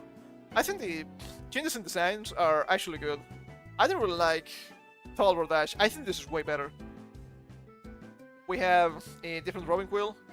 I kinda like it. It looks more like a bug than a Grass type, but bug and grass I think are the same in the game, right? It looks nice. It doesn't look like the Martian from the Looney Tunes, as a friend of mine said. I think it doesn't change though. We have Fanglobe with the new color palette. There are some small changes to the model too, like the eyes and the symbols. I think the new Fanglobe looks absolutely fucking fantastic. Rather than the new Fanglobe that the Kovalin looking goat, gonna be honest. And we have the check, I don't remember the name of this pal. Tiny changes, mainly in the mouth and the eyes. It's fine. It's okay. Verdash actually has its own identity now, instead of giving off legally distinct Sentry vibes. Rated user Pants 101 says in a reply. And they're not the only one that feels that way. Verdash now is small boy instead of grass entries, says Twitter user Jossing. The Pal Robin Quill, whose color was an overall shame through comparisons to the Pokemon Decidueye, is sporting a leaf green cloak and a linear silhouette, which sends the feather and headpiece all together. This guy. I just think it looks better in general. I kinda like the color a bit more.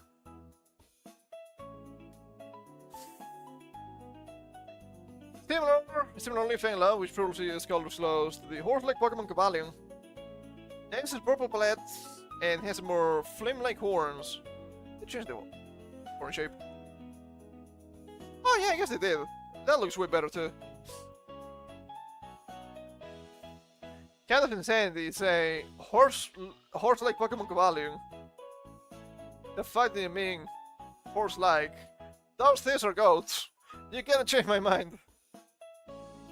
There's also spotted a small change to the pal Green Tail, whose bright yellow eyes and jagged smile were often compared to the colored version of the Pokemon Meowth. After 1.0, Green Tail has subtle eyes, marking sweet teeth, with more of a Cheshire Cat vibe overall. Congratulations to getting the braces off. Okay, alright. Obviously, Pocket Bear has drawn a straight line from the changes to the Nintendo lawsuit it's still dealing with. It's not a motivating factor, it has nothing to do with that. If it was the case, it would have been a copyright lawsuit, completely different. And it would be much different than what we had, for sure. Assuming there was a motivating factor, this wouldn't be the first time the developer has played Palworld to avoid overlap with Pokemon. Yes, but we're talking about mechanics, not designs. You people don't know anything. Games radar, bunch of fools, honestly. Reaction to the new PAL designs seem pretty positive overall, and did feel closer to the more recent and, in my opinion, generally better PAL designs. We still haven't thought the best PAL designs of all time though. Chillade. Chillade is a good design, for sure. Okay, what are they gonna say here? Now, these changes were necessary. They look nothing like Pokemon unless you took your glasses off and squinted. That being said, they do look better.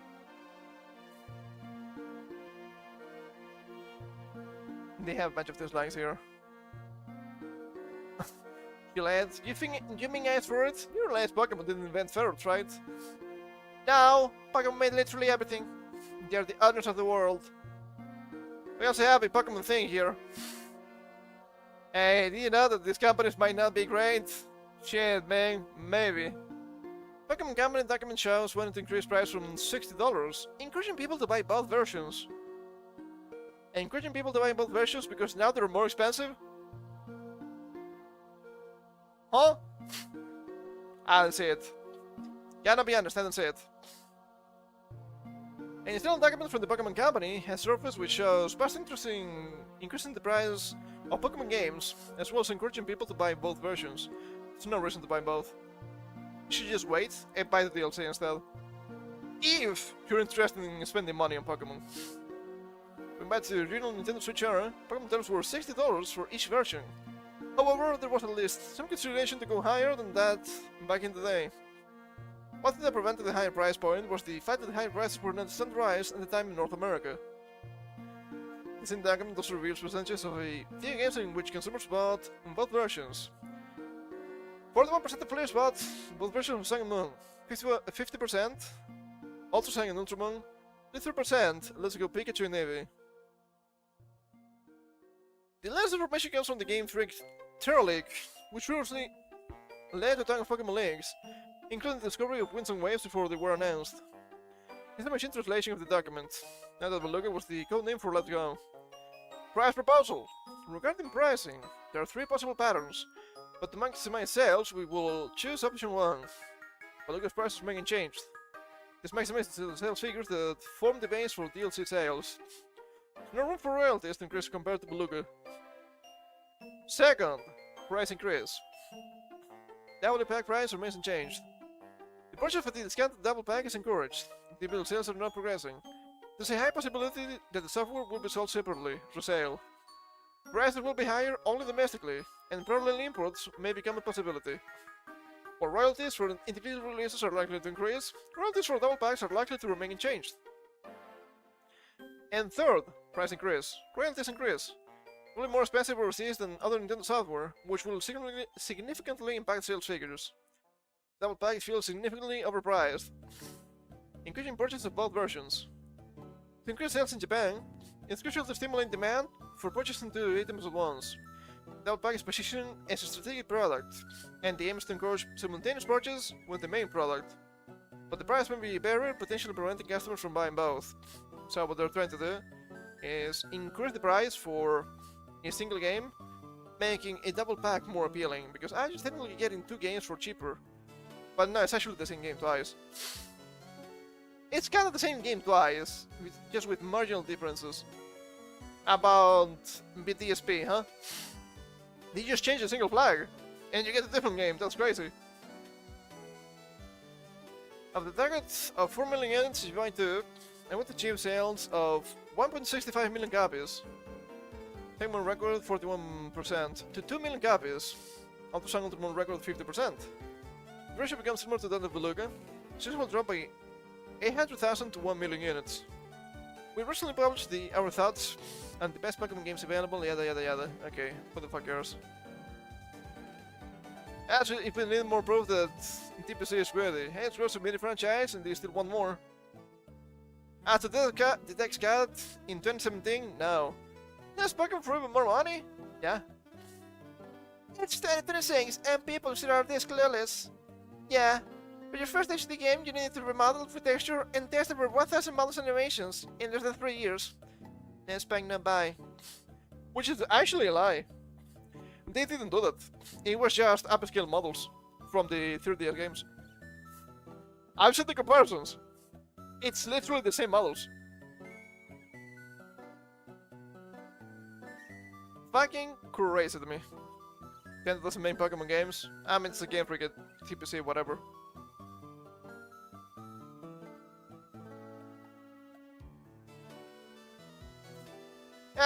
Yeah, I mean, they want more money, sure.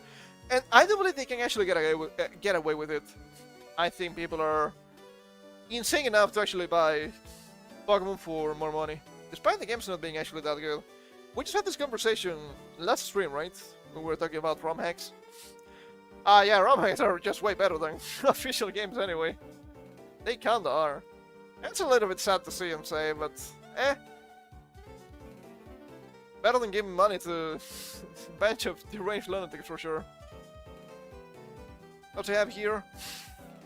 Hey, what about more layoffs? But there's the union group for M6 layoffs brothers. We want to quietly disappear. 1BGS wants to make management think twice before ever attempting something like this again. I'm sorry, pal, you're useless. You're getting the boot. Less protesting, more making games that actually sell. That's the game studio's union workers are planning to protest outside its 4 studio locations next week in response to the layoff of nearly 450 of its members across Cinemax. 1BGS, the CWA, affiliated with Bethesda Game Studios Union, is planning protests outside Bethesda offices located in Montreal, Rockville, Maryland, and Austin on July 15th, it said. It's insane to me, the entitlement. Okay, the company is not getting enough money. You guys are not producing enough. We need to lay off people. We need to fire people. How dare you fire me? Don't you know who I am? Oh, who the fuck are you? You make something good? Now get the fuck out of here then. I'm sick of you. Sick of you people. The brothers follow 440 union member job cuts across Bethesda and Cinemax this week, including around 100 layoffs at 2Maker ID software. Is it ID or id? Could be id. It is actually a Latin word, right? And more than 200 the Elder Scrolls Online studios Cinemax Online. In a statement, 1BGS said via Kotaku, it was to show Xbox management, we mean business, so they will think twice before ever attempting something like this again. Wow, trying to fix the company. That's a big problem. The company wants us to send this as a done deal and quietly disappear, it said. We won't let that happen. Our next steps are to mobilize, and every single member visible and unified. To that end, we're announcing our Summer of the Devs March and consult students on Wednesday, July 15th. You're not entitled to a job. Especially if you have demonstrated you're bad at the job. Huh? My goodness. So they want to make whatever the fuck they want without making actually something that sells, and then they will protest if the companies actually fire them.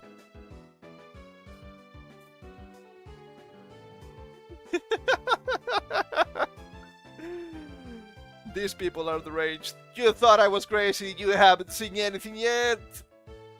This is almost normal. Well, I am almost normal.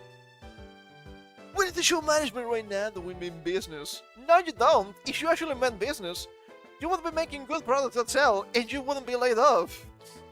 So they will probably take care of our fellow co-workers today and think twice before ever attempting something like this again. Stay strong, look out for one another, and we look forward to seeing us all marching together on the 15th. Anything, but actually doing their job properly. Holy shit. There's the unit to force Microsoft to place workers into open roles. I don't think you can do that. And they see now the problem with unions.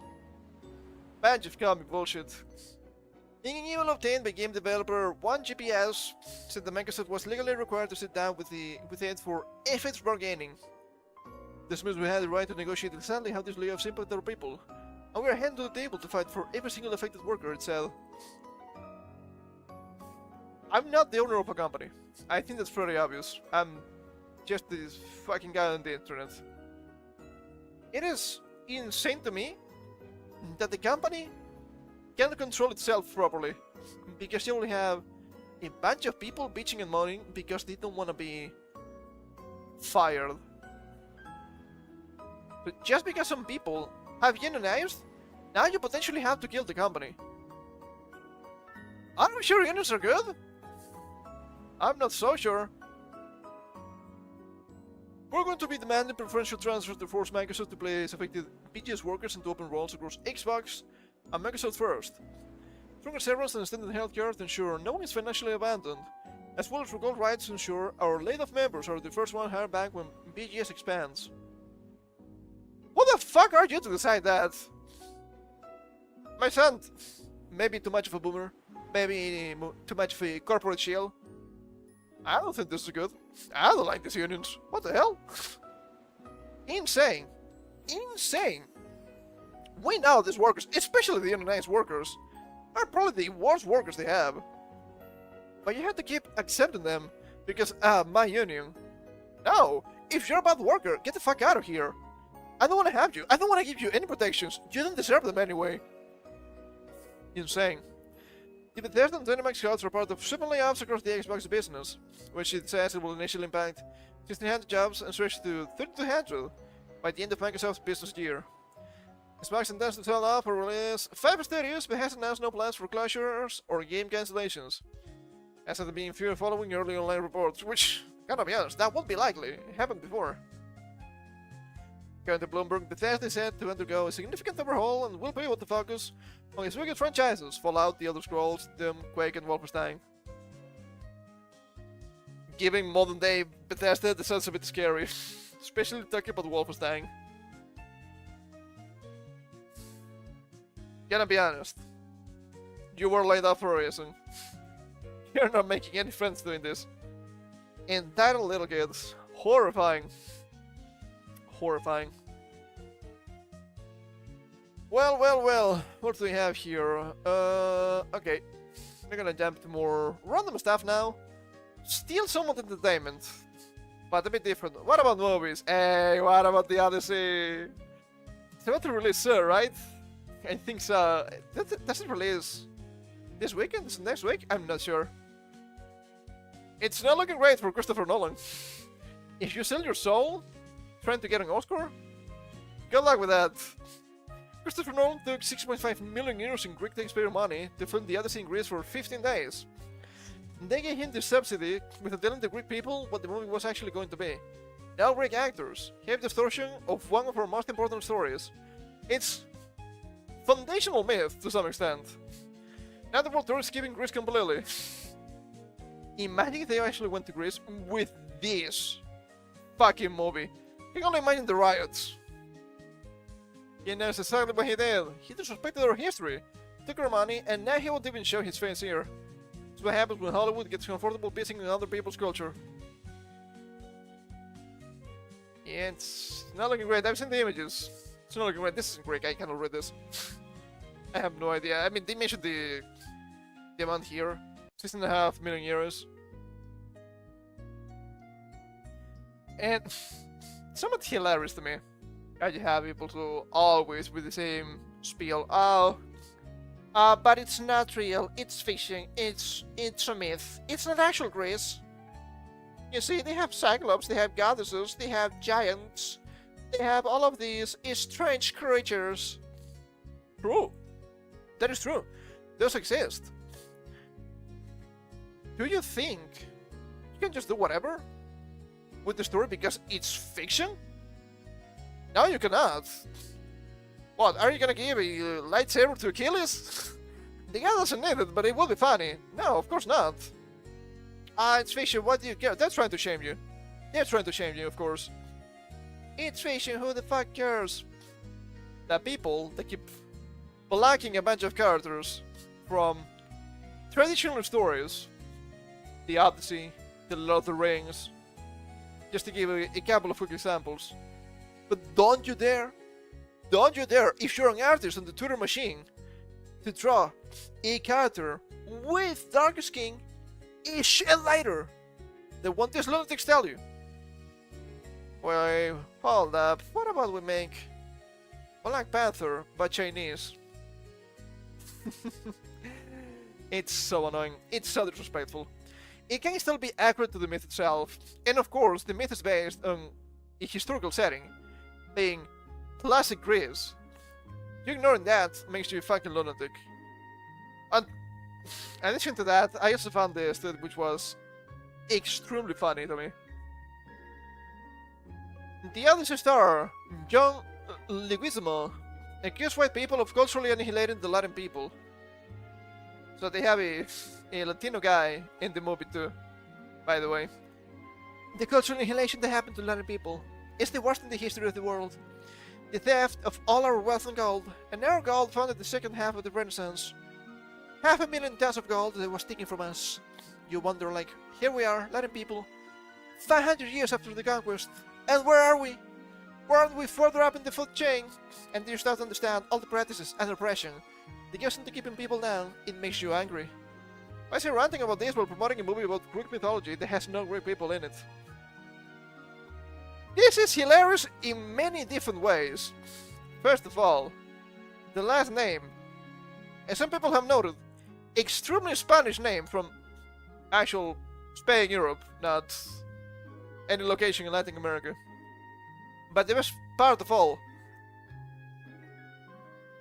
the cultural annihilation that happened to Latin people. He clearly means the natives from the American continent.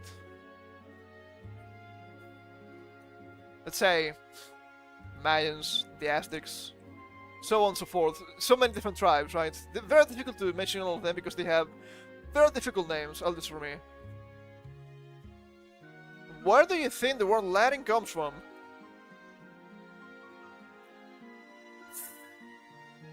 No, really, where do you think the word Latin comes from? The language that was spoken in ancient Rome. The Latin languages are derived from the original Latin language spoken in Rome. So you have stuff like French, Italian, obviously Spanish in this case, obviously Portuguese in this case, and I think for some reason Romanian, which is not clustered with the other countries, but I guess it's close enough. Those are the actual Latin people.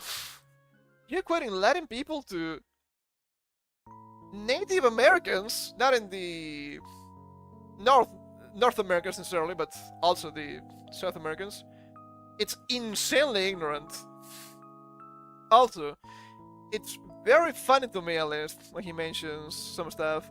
Why aren't we further up in the food chain? It is actually self-inflicted. Sure, it is true that the different empires, the Spanish Empire and the Portuguese Empire, and you don't see a lot of people bitching about the Portuguese, but they were far worse than the Spanish, which is kind of funny. Took a lot of resources back with them, sure, but they also built a lot of shit. Back in the day, the viceroyalty of what was formerly known as New Spain, I think it's nowadays Mexico, was one of the most important places on the planet. One of the biggest and most impressive cities in the planet. Like top 3. And that was left to you people. What did you do? Well, from something I've read before, I don't know if this is true. It seems like a bit of a strange short story. It could be true, I guess. Many different I don't want to say colonies because it's not quite literally a colony, but extraterritorial locations in the Empire, the Spanish Empire. One doesn't see it from Spain, because Spain was moving into a republic, and they still want to keep a king, but I don't think they kept the king for too long, so I don't know if that is actually true or not, right? It sounds a little bit odd. Whatever. They separated on their own. The viceroyalty of New Spain used to be much bigger than modern-day Mexico. You know why that happened? Because they fought the US, the Americans, the old US of A 7 times. And they lost 7 times. I think 7 is the correct number. Might be an approximation. Every single time, losing more territory. If your countries are shitholes right now, this is self-inflicted. Apparently, I think some mention of another viceroyalty being insanely powerful back in the day. Was it Peru or was it Chile? I don't remember. One of the two. I have no idea. Look at them now. Well, well, well. Well, well, well. Are you better now? I don't think so. I don't think so. Oh, okay, alright. This guy's gonna get off. Cancer is not successful. You have a chain of Mexican governments that have been corrupt. You can put billions of dollars into a country trying to build it up so they can survive on its own. But if you have corrupt leaders, cartels, inconstant politicians, bad education system, how can you build up a financially strong nation? People like him are deaf and blind to the reality. It's easier to point the finger at others to blame them for your failure. Yep. Yes, it is. What about likes? Young Legislamus asserted that natives are Latin, the Latins are the colonizers. Factually correct. Get the notes took him down a few notches. Spain extracted around 180 tons of gold from the Americas between 1500 and 1650, not 500,000 tons. Trade sense began in Italy in the 14th century, before significant New World gold arrived. Yeah, and from what I've been reading, apparently, right now, each year, in each of these countries, more gold is extracted than the total amount that the Spanish took with them. Very funny. Very funny. This actually confirms that John Leguizamo is a cultural and historical literate. Yep. Remember, John Leguizamo does not want you seeing this or any of his movies. Let's not disappoint him, and do not spend any money to see this movie. You have a short, I think we need it. His ancestors include Sebastian the Brutal Caesar, one of the men who helped destroy the Incan Empire. What is he even talking about? Is this factual incorrect? That's crazy. It's just like the former Mexican president, right? Talking about the natives, the Mexicans, everything was so fine, everything was so nice. And people were like, okay, whatever you say. Antonio? Yeah, that doesn't sound like a native name. I think his last names were also extremely Spanish too. Of course I don't remember them. I don't care enough about the guy. But yeah, the colonizers, that's your people. That's your people. What do you mean?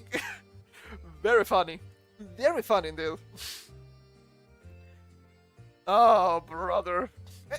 It's kind of insane how they have these hate border for Spain. When Portugal was not better, Belgium was probably one of the worst colonizers in Europe. I'm gonna be honest, worse one than the UK and the French. Imagine that. The Netherlands, they were not good either. It's very strange. It's very, very strange. There was also somewhat related, I guess. It makes you wonder what's going on with these different groups of people. There was a tweet recently, it was self-described, so massive grain of salt. The amount of white people living in these Latin American countries. And you had both Argentina and... what's the other one? Uruguay, I think. More than 80%. Some others had a very impressive percentage. More than 50% in several cases. Then you had Mexico saying something like 6%, which seemed rather odd. And now you're like, okay, alright, hold up. The Americans are white. The Anglo-Saxons are white. Sure, whatever. And now you're telling me the Latin Americans are white, but you don't consider white Spain, Italy, and Greece. I'm assuming also Portugal. Nobody talks about Portugal. I don't know why. Huh? How is this possible? It sounds very strange. That sounds very strange. But I do believe it's Giga Cope, right? Because every single time I see somebody saying, but especially Spain people, they are brown, they are black, they're Arabs, they're whatever. Thanks Elon for changing Twitter so now I can see where people are from. Either North African Muslims or Latin Americans. So I think that's a gigacope. Because I do think the Latin Americans, especially the Latin Americans, especially the Mexicans, want to be white. They want to be gringos, right? They want to be white Americans.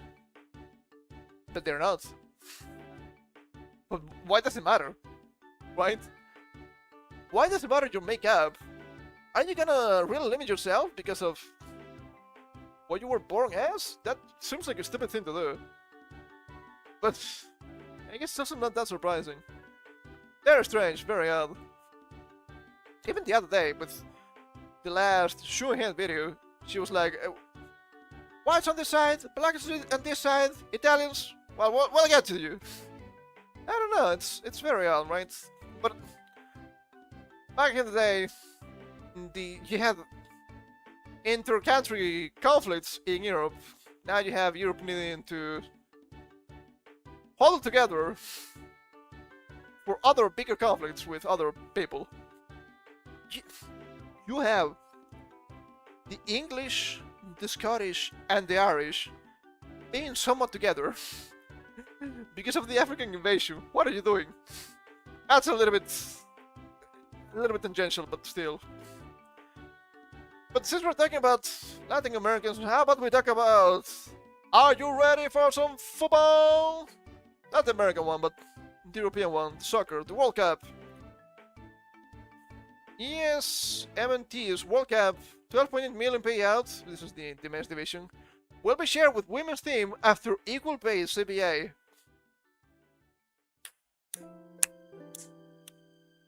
Fantastic. Fucking fantastic.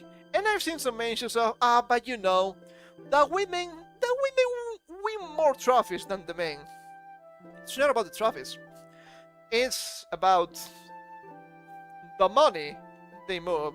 And male sports, at least male soccer, moves much more money than women's soccer. Nobody really cares about women's soccer. If you have to remind people all the time, they have several World Cups, it's not because nobody cares.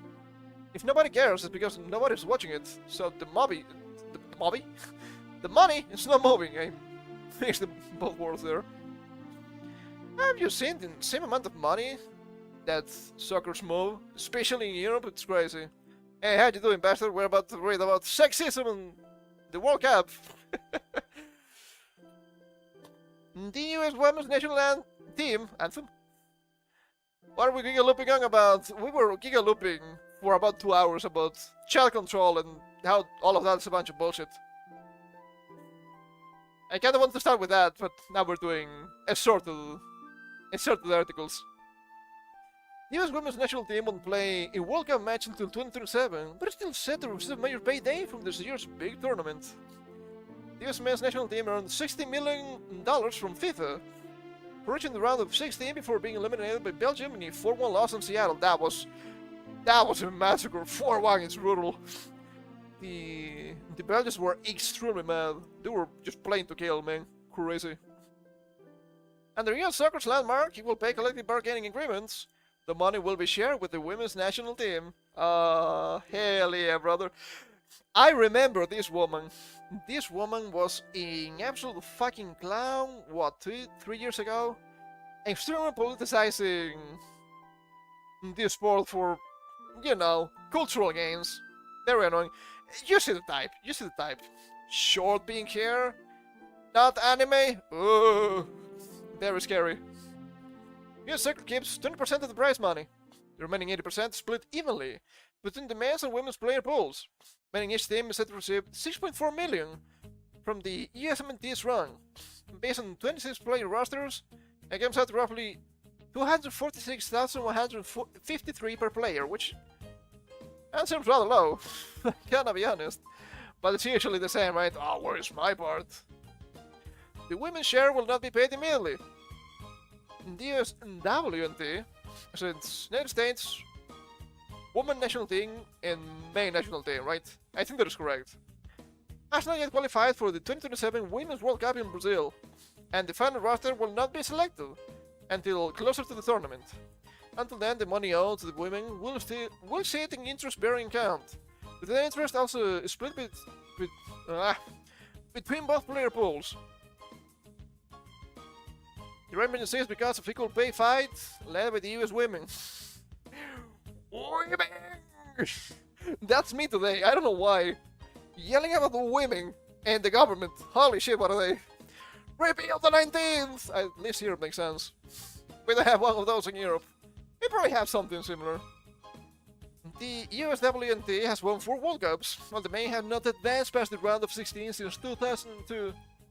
In 2019, members of the women's team sued US Soccer against the Federation of Gender Discrimination.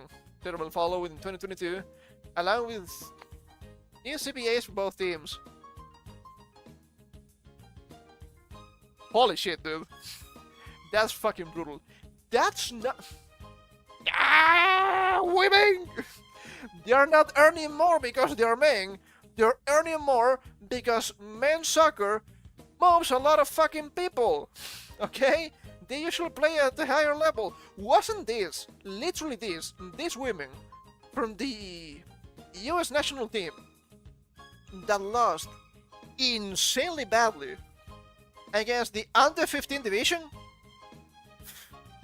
They're not good enough. Nobody cares about them. Okay? Nobody does. They don't get money from sponsorships. They don't get money from anything. Because people are not watching them anyway. Not in the same amount. That's why. This is a violation of meritocracy. Become a monkey today. Holy shit, dude. The key piece was the decision to pool and split World Cup prize money, a structure designed to address the gap between FIFA's payouts for the men's and women's tournaments.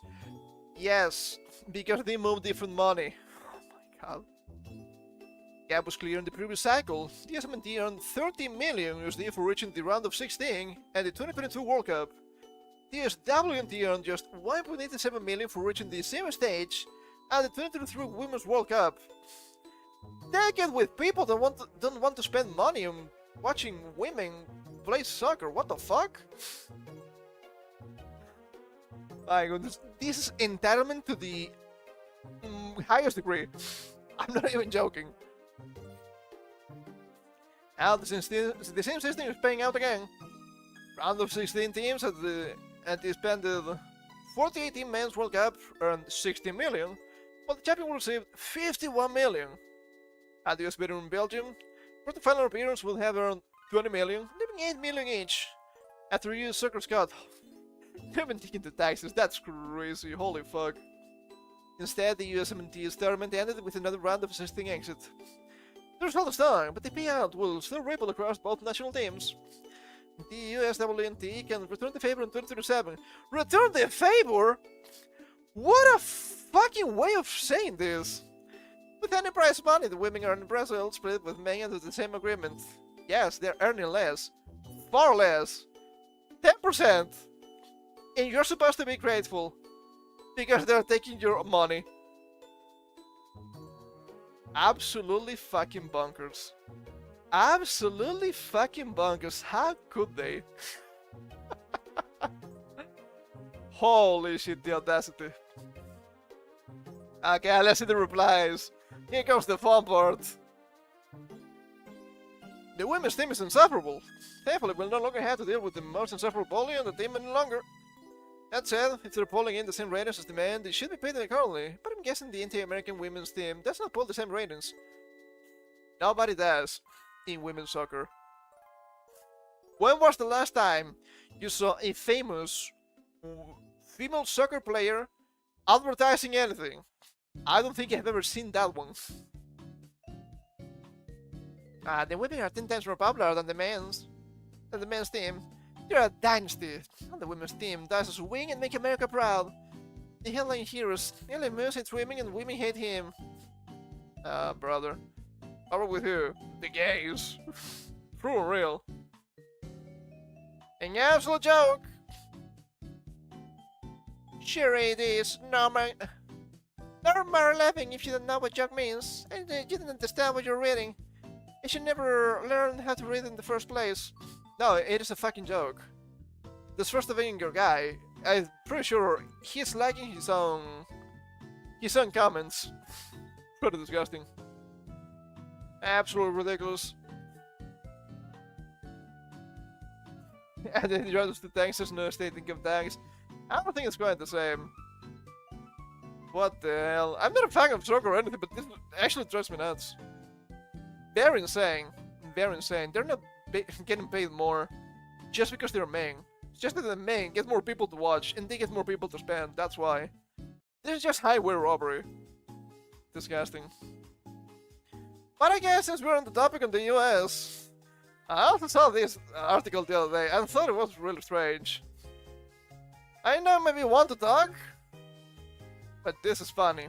Activists demand Activists demand black link. Why am I struggling with this?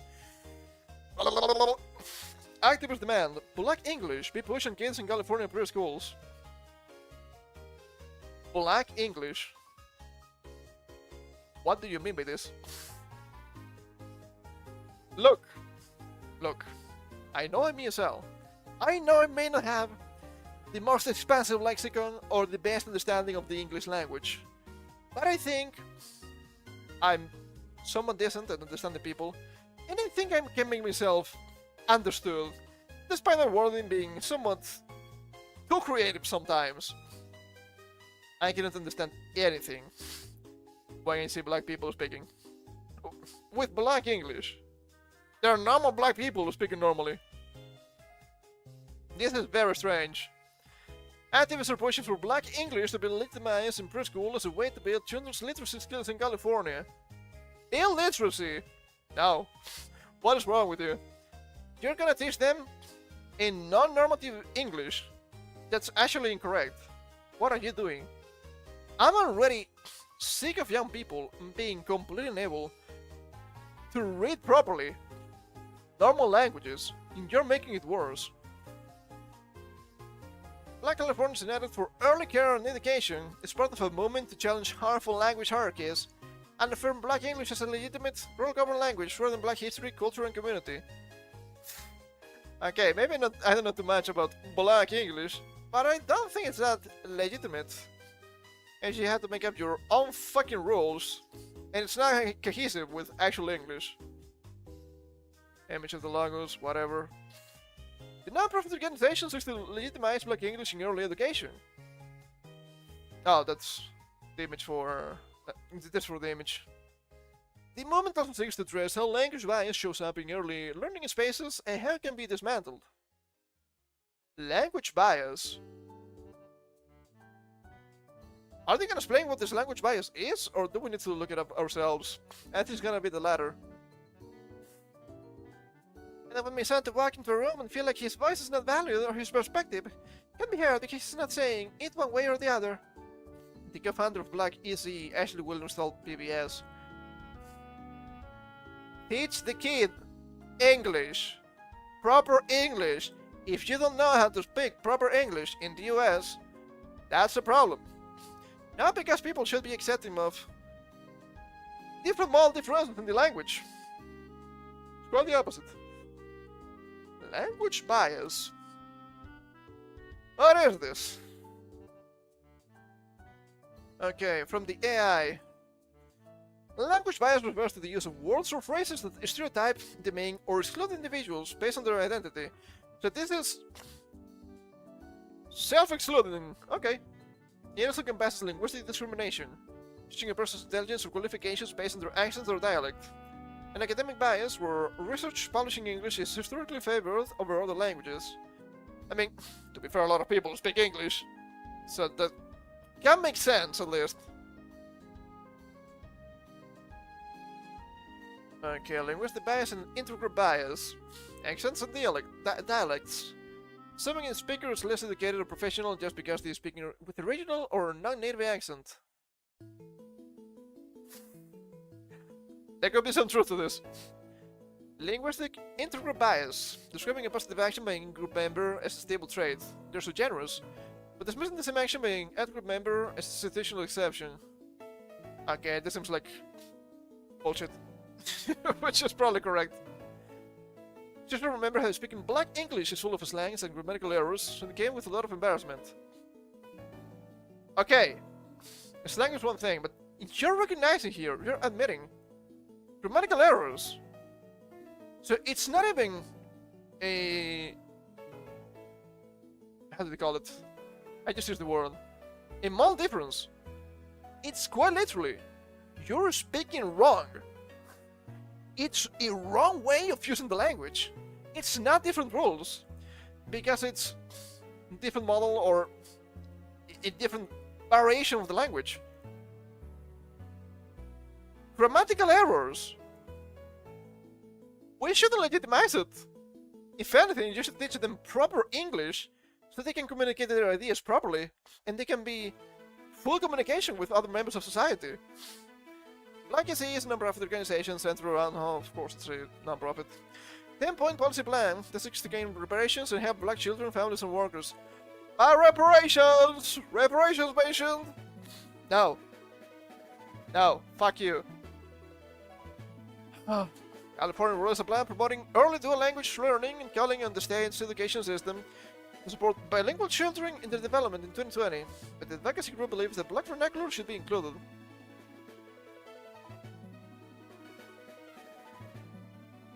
If I say what I wanted to say, I will get banned. So you know we'll be insanely racist. I was able to kill the switch between standard and Black English. These people shouldn't be teachers. It's only gonna be a problem. Did we see that on the stream? I don't remember. It's been a while. And last time we were looping about young people don't know how to read. Wow, imagine that. It happens from time to time too, right? And I mentioned there was a short, Instagram reel, I think they're called, of a language teacher. Was it a language teacher? I think it was an English teacher. I'm not sure. Saying how the kids could not read properly and they could not express themselves properly. The teacher was a black man speaking Black English. I remember mentioning, this is part of the problem, by the way. And I blow my nose again. Staffy Nose Award! It's been very humid for more than a week. That's why. Give me a second.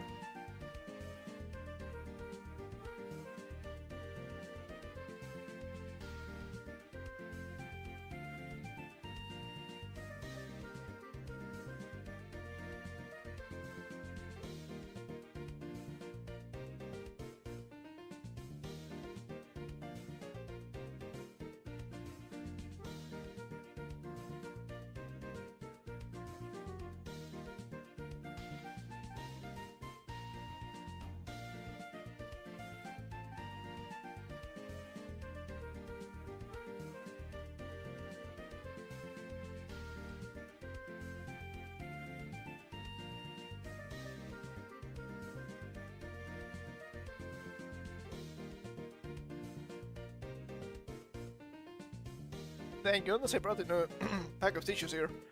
I know I was running out. I already need it.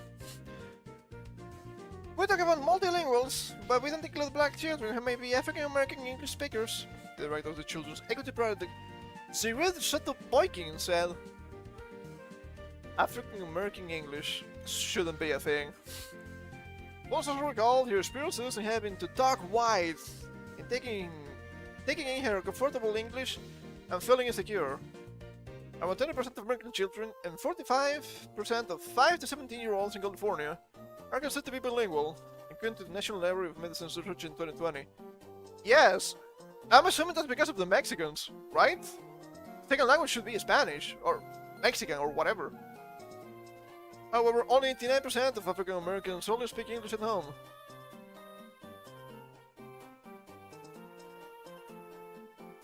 What did you mean by this? What did you mean by this? Okay, alright. Once again, this is a cultural problem. We're never included, we're always being discriminated against.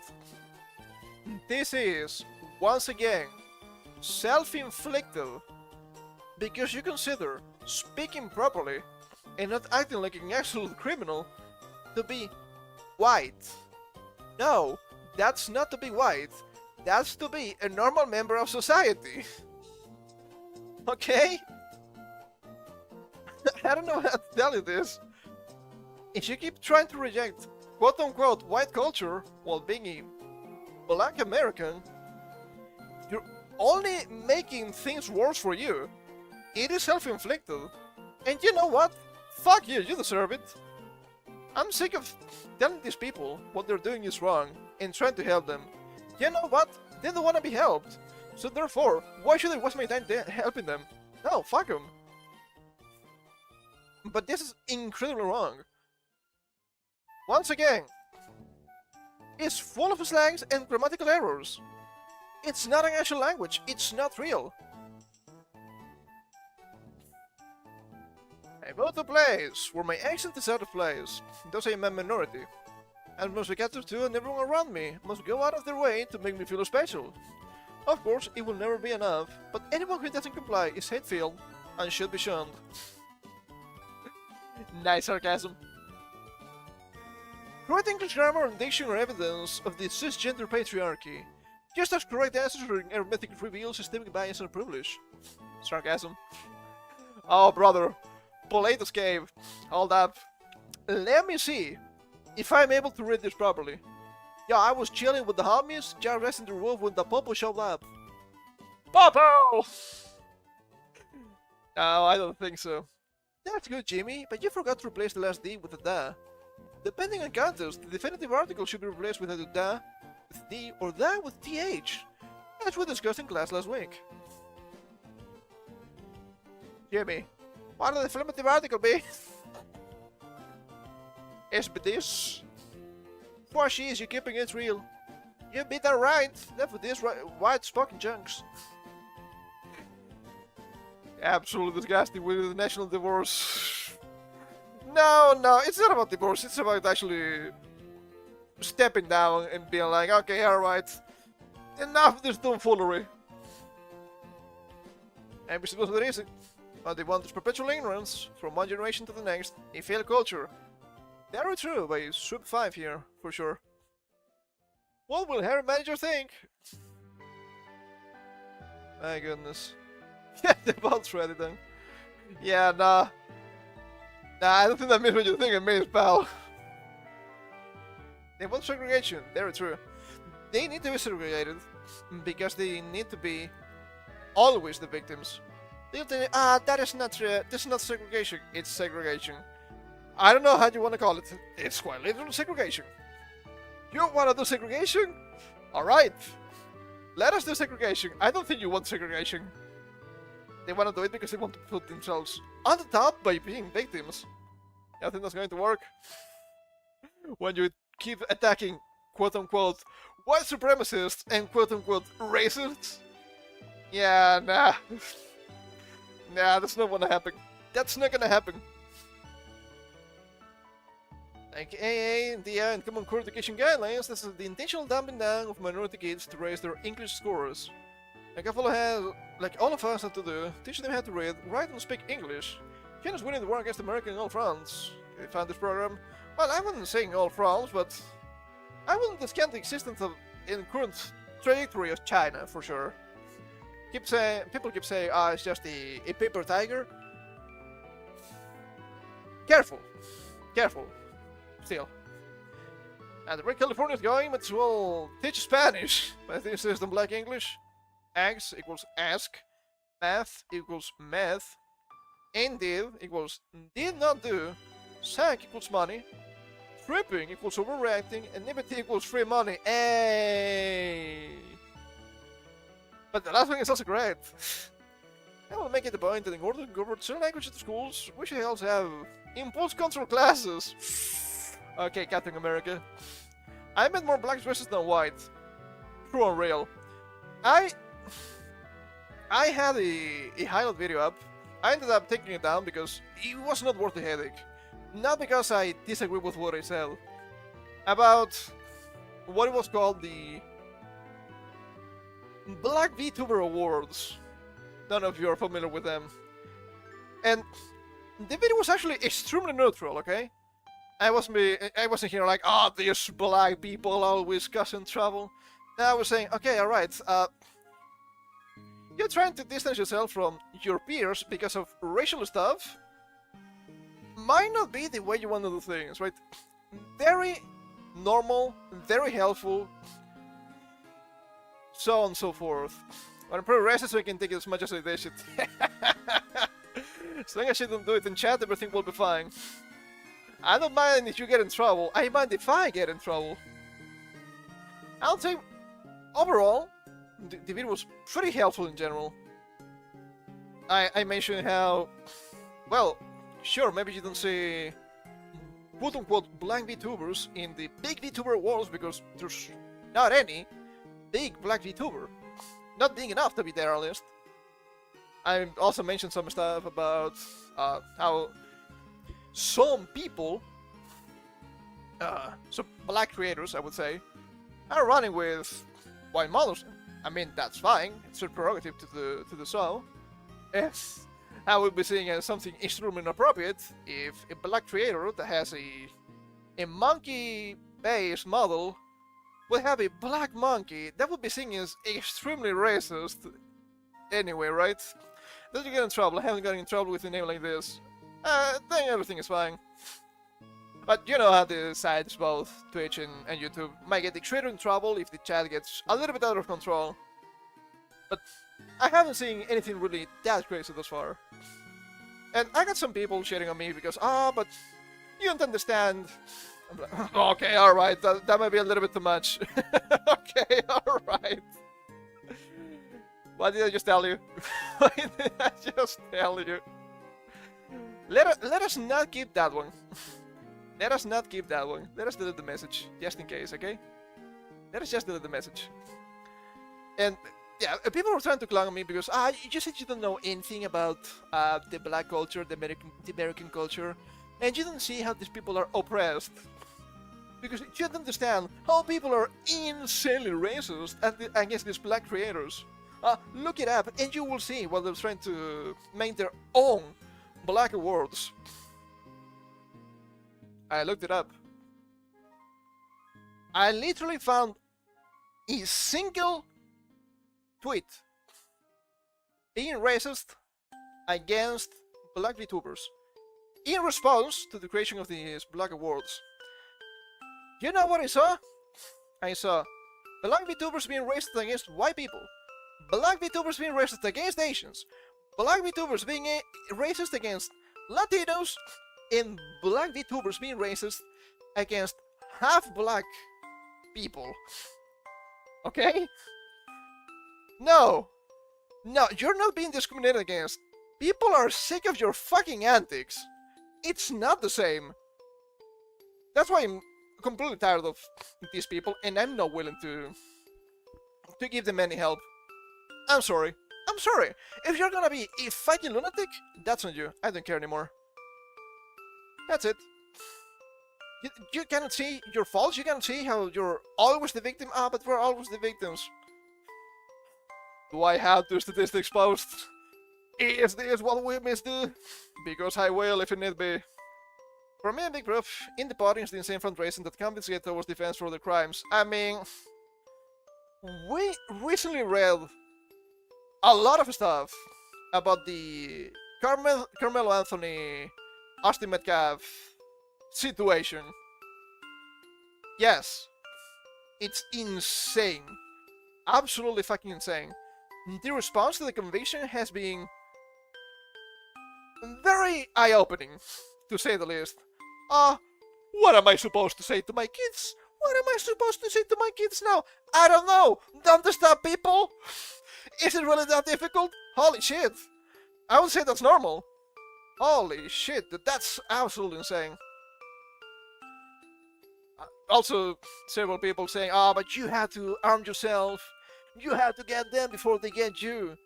That's the problem. You're shanking innocent people. What are you doing? But I guess we cannot mention the actual problem with violence in the US. It's not the guns, it's the demographics. And if you actually cared about black people, you would actually tackle down the problem, because black people overwhelmingly kill black people, despite being 13% of the population. And that is not fair for regular black people who don't want to get into trouble, which there's a bunch of them. They're probably far more worried about that than anybody else, because it affects them directly. Kinda shows you that while Netflix and Disney have been pushing the diversity agenda, the real diversity is in the social real estate. The rest have been losing silently. Oh, brother, yeah. That is for sure. That is for sure also happening. Oh, man. They're accusing you of being racist no matter what you do. And at some point, you're gonna just break and say, you know what? Yes, I'm racist. You know what? Racism doesn't mean anything anymore. I'm gonna be racist. But the worst racist you've ever seen in your life. Because I'm sick of you being annoying. Do you think people being annoying is now for a political stake? Oh yeah. Oh yeah. I actually think that. And I'm actually kinda correct. Because that's how people vote anyway. always calling people, always, everything will be fine. No. You have an actual problem and you have to tackle it. And if you don't tackle it, it's gonna get worse. Because you're only teaching people, they can just commit crimes with no punishment. And this is not just about black Americans, by the way. This is about criminals in general. God forbid they're white. I know people with nearly no valid qualifications are as VP, diversity, and other such posts, and I wonder what the hell they could actually do. Yeah. It's not something I have seen personally, but I have second-hand stories about it. A friend of mine, he was doing an internship in a tech company. They were doing data managing, I think.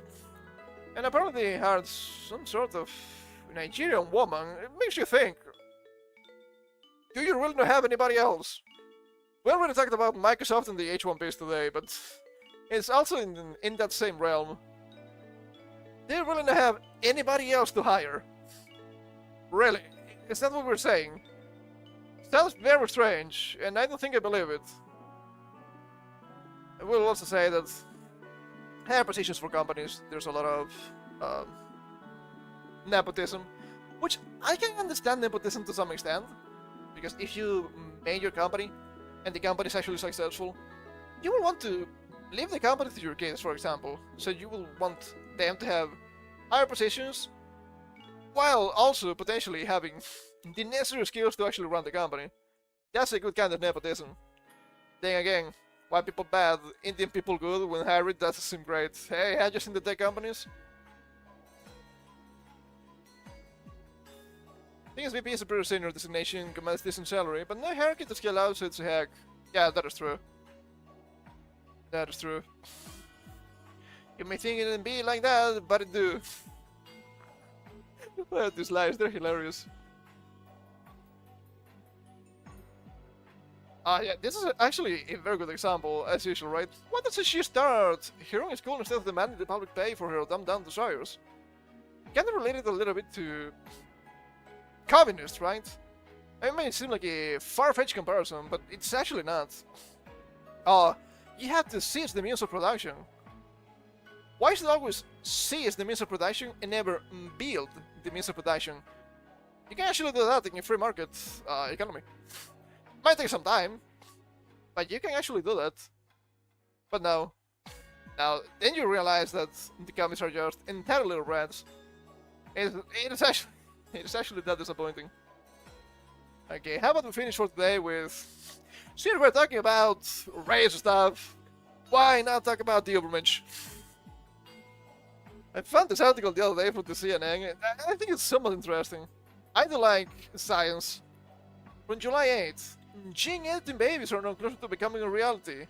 The ethical debate is far from settled. Don't you wish to bear the Ubermensch? I don't understand the problems, but you understand. If this technology is a thing, and you don't use it, somebody else will. I don't think China cares about morality, and I don't think that Russia might be a little bit more lax than you about morality when it comes to creating super soldiers. I don't like this GIF. It's making me a little bit mad. They have expect time for this. But I think it's okay. It's not necessarily long. We have read longer for sure. Pioneering gene editing treatments are already in clinical use, saving lives and easing the pain of devastating genetic diseases. However, the growing number of patients receiving these treatments still run the risk of passing the disease causing mutations to their children. Yeah, you still have to take that into account when you're gonna have babies, right? If it's something devastating. Scientific consensus, and the law in 70 countries, has long acknowledged that it's too dangerous to use the powerful technique for human germline editing.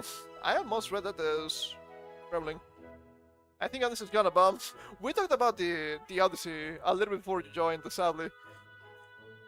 We talked about how they took money from the Greeks, and the movie is looking absolutely hilariously bad.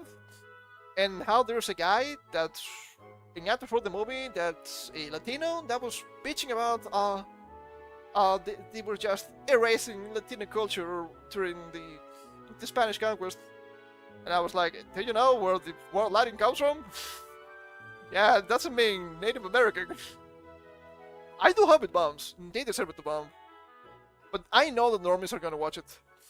So we'll see. There are so many things I want to fail. Ah, but did you like stuff? Yes, I like stuff. Good stuff. That's why you need bad stuff to fail. They need to understand what they're doing is bad, wrong, and is failing all the time. I'm sick of these people. But then again, you know what you had to do if you wanna win an Oscar, right? Because manipulating human embryo DNA to cause genetic diseases and prevent them from being passed down from one generation to the next. New research, however, has found that it's now possible to edit the DNA of human embryos with unprecedented precision, suggesting that human germline editing may be possible in the relatively near future. Scientists, however, have warned that significant obstacles remain forever before they reach the point where it's possible to safely edit viable human embryos. Especially the point that seems, yes, it is. It always is the case. You, I guess somewhat related to that too, right? What about video games? Do you like video games? Yeah. What about the good video games? So many layoffs in the past 5 years. So many layoffs. More layoffs on Xbox. More layoffs on Bethesda, which is actually below Xbox, but still. Ah, geez, if you made games that actually sold, I wonder, would that be a possible fix? Impossible fix. 6 years ago, I thought the use of gene editing in human embryos was a non-starter, said Amanda Clark, a professor of molecular cell and developmental biology at the University of California, Los Angeles, and director of the ESCLA Center for Reproductive Science. Health and Education. This work restores the possibility that gene editing for therapeutic purposes can be possible with IVF embryos in the future. Clark, who has been involved in the research, said via email.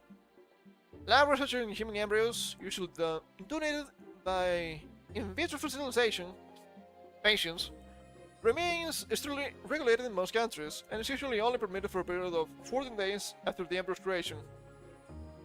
It's also unclear how supportive public attitudes are toward gene editing in babies. Beyond questions of medical safety, skepticism is later driven by ethical questions around this cutting-edge technology's potential use in creating so-called designer babies. Those genes are edited or intentionally selected for desirable traits. Okay, I want my kid to be 6'5", blonde, blue eyes, insane muscle mass, flight ability, black magic, white magic, proficiency with all armor and weapons, the tough feet, whatever. We want everything here. Character creation is finally real. I don't know, I would say that to some extent. Well, there are two possible outcomes here, right? You have people that are in the optimizations, so they just will optimize everything, so they will make the best baby. But I want to say that most people want babies that look like themselves, right? The babies that just look at the parents. No need to optimize, it's fine. I mean, as long as they're not dying from illnesses, right? Unless I think that sharpening a blunt tool, gene editing technique known as CRISPR-Cas9, what a name, is in laboratories around the world and has revolutionized scientific research, allowing scientists to edit the genes of living organisms for biotechnology and medical research. In 2020, US scientists who devised the technology won the Nobel Prize in Chemistry. In 2023, the US Food and Drug Administration approved the first 2 gene therapies for sickle cell disease. Okay, that makes sense. And treating a life-shortening inherited red blood cell disorder that disproportionately affects African Americans. Hey, it's still a topic. It's still black people. Okay, that was funny. But yeah, they do have their own health problems for sure. But in some respects, this thing, I'm not saying this name again, I'm sorry. This Cas9 is a blunt tool. When the technology edits DNA, it creates a double-strand break in a target site in the helix. And when used to modify human embryos, several studies have shown it resulting large and unintended changes. Possibly even the loss of an entire chromosome. Oh, that's scary. So you actually don't get to pick and choose. It's like gauges. Something goes up, maybe something else goes down. Ooh. I mean, that makes sense. It makes sense. Not because of karma, but because of balancing human nature, I guess. The potential for unknown health events is one reason why the scientific community condemned the work of Chinese researcher He Jiankui. Jiankui. I think I said that backwards. When he revealed in 2018 the existence of two girls who had been born from embryos, he said he had modified this in the Cas9 to make them resistant to HIV. I mean, just this doesn't seem too bad. Then again, China, so who knows. He received a 3-year jail sentence in 2019, but has since been released. He did not respond to a request for comment, as you can assume. Ah, shit, fuck. Need so much water today. My throat. To be fair, we're giga yapping. We're closing into 4 hours, which is very long for Saturday. But it's fine. Once a year is fine, right? We're not gonna lie. Finding a single letter of DNA. A newer, more precise form of CRISPR during space editing contains a single letter or base of DNA at a time. Base editing was used for the first time in a 2022 clinical trial to modify the immune cells of a UK teenager. As the doctor exhausted all other options to treat her form of leukemia. Oh, yeah, that's also a pretty dangerous thing. Can happen when you're older? Oh, very scary shit, for sure. And other children and 2 adults have received the treatment. And last year, doctors used base editing to treat a baby born with a severe CPS1 deficiency. A rare and dangerous genetic disease. Okay, let's see. CPS deficiency. We'll just say what this is.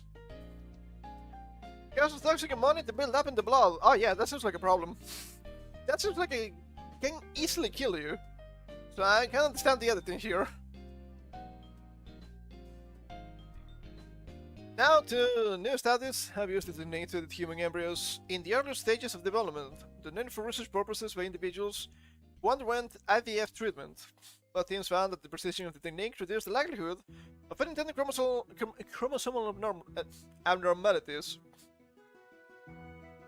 I'm gonna see people bitching about this because, oh, my autistic people. I don't think being autistic is, that good and that fine, okay? It's actually a problem. We all joke about it on the internet because everybody has their own oddities, but it's not the same.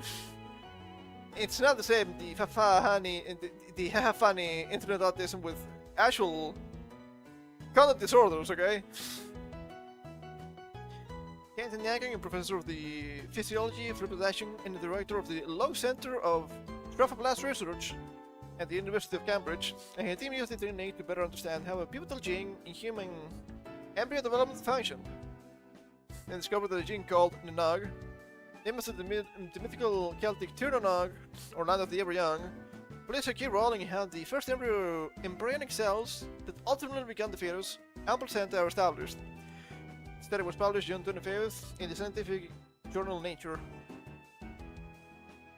Okay, I think this is actually longer than I expected by the sign. Like I said, base editing represented a significant advance in conventional Cas9 because it carries a far lower risk of causing unintended chromosome errors. Base editing can precisely change a single nucleotide base pair to another in the entire human genome of around 3 billion base pairs. That's an incredible feat, but it also seems extremely time consuming. But, I mean, gene editing has to be, right? In separate the study, Dietrich Egley, an associate professor of developmental cell biology at Columbia University, used base editing to insert one of 2 genetic mutations into newly fertilized eggs. One targeted the gene known as PCSK9 that regulates cholesterol, and another targeted HBG, which encodes the fetal form of hemoglobin. That makes more sense. A protein that carries oxygen. He chose these 2 genes because they were one-studied targets in non-heritable gene editing. Egley said the peer-reviewed scientific journal had conditionally accepted the study. I have to wonder if these additions are transferable when they have baby. I don't know enough about genetics to actually make that assessment. It'd be interesting if that was the case. I will also admit, a bit scary too.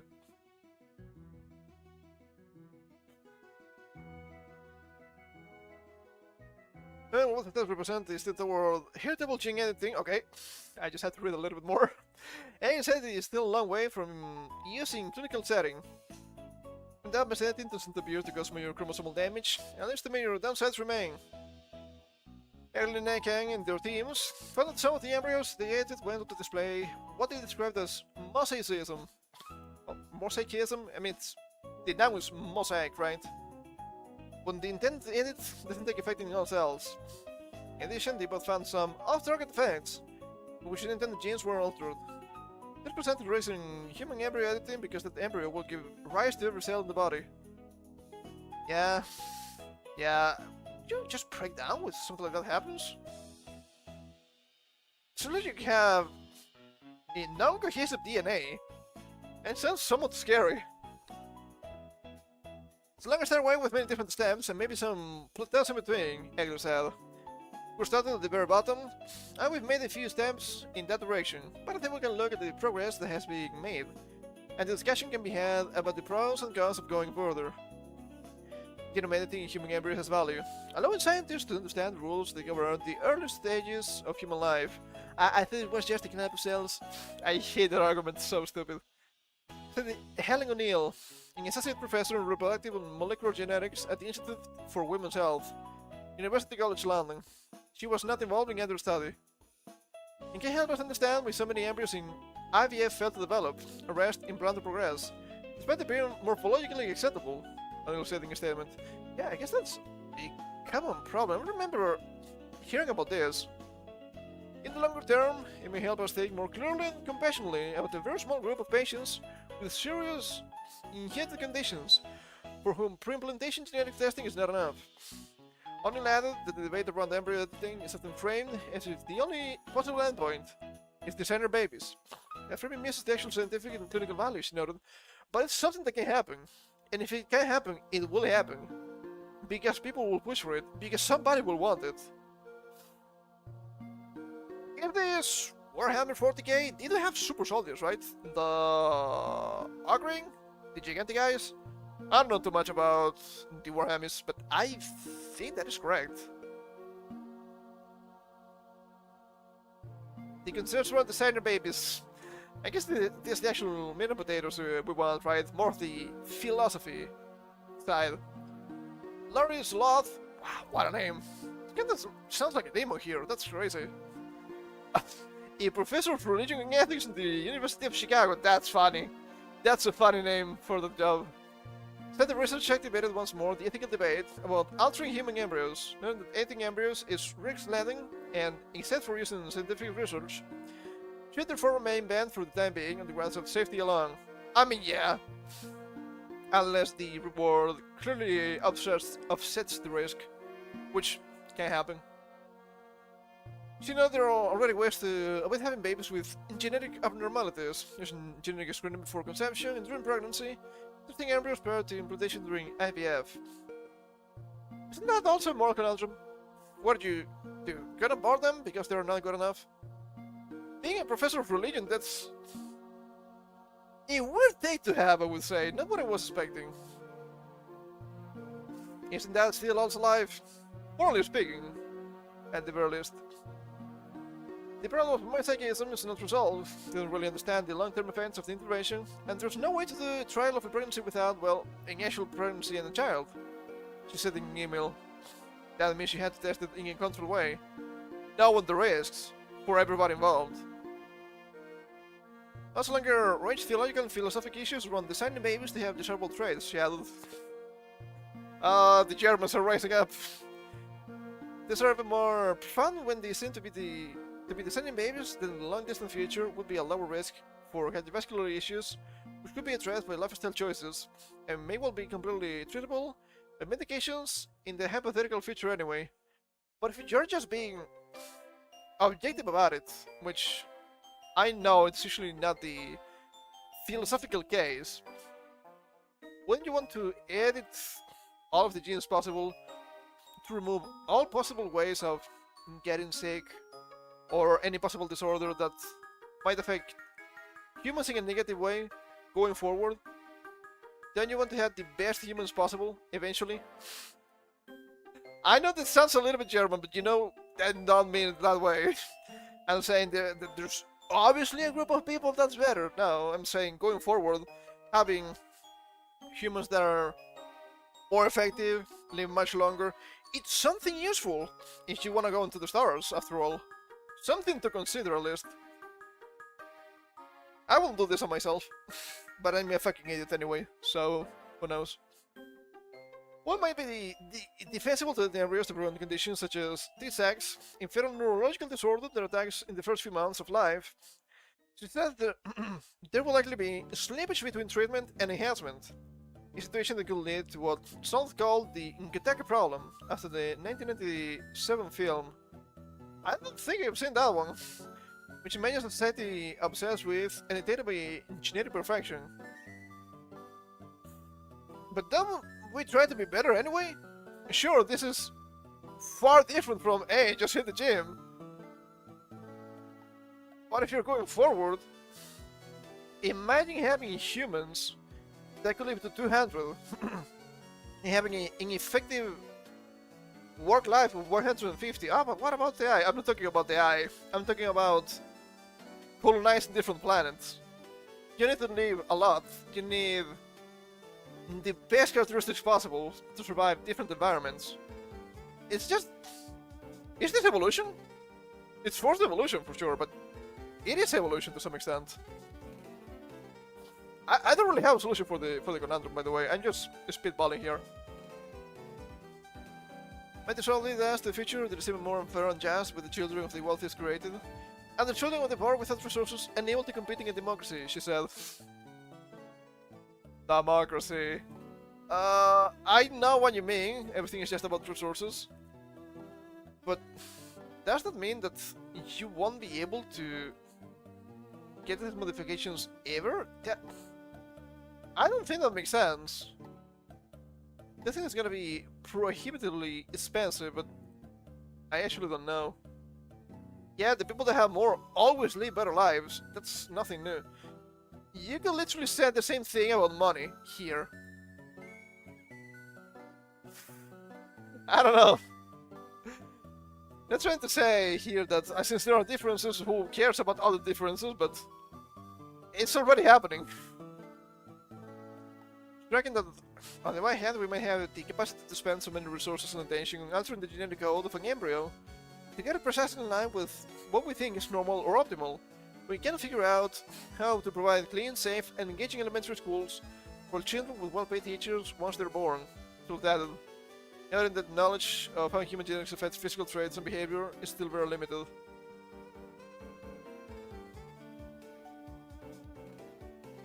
Well-paid teachers. I've seen modern teachers. I think they get paid too much. I would say that in any country that matters, they already have clean, safe, and engaging elementary schools. They're insanely propagandized, but that's a different issue. It's not about resources, it's about the people you have.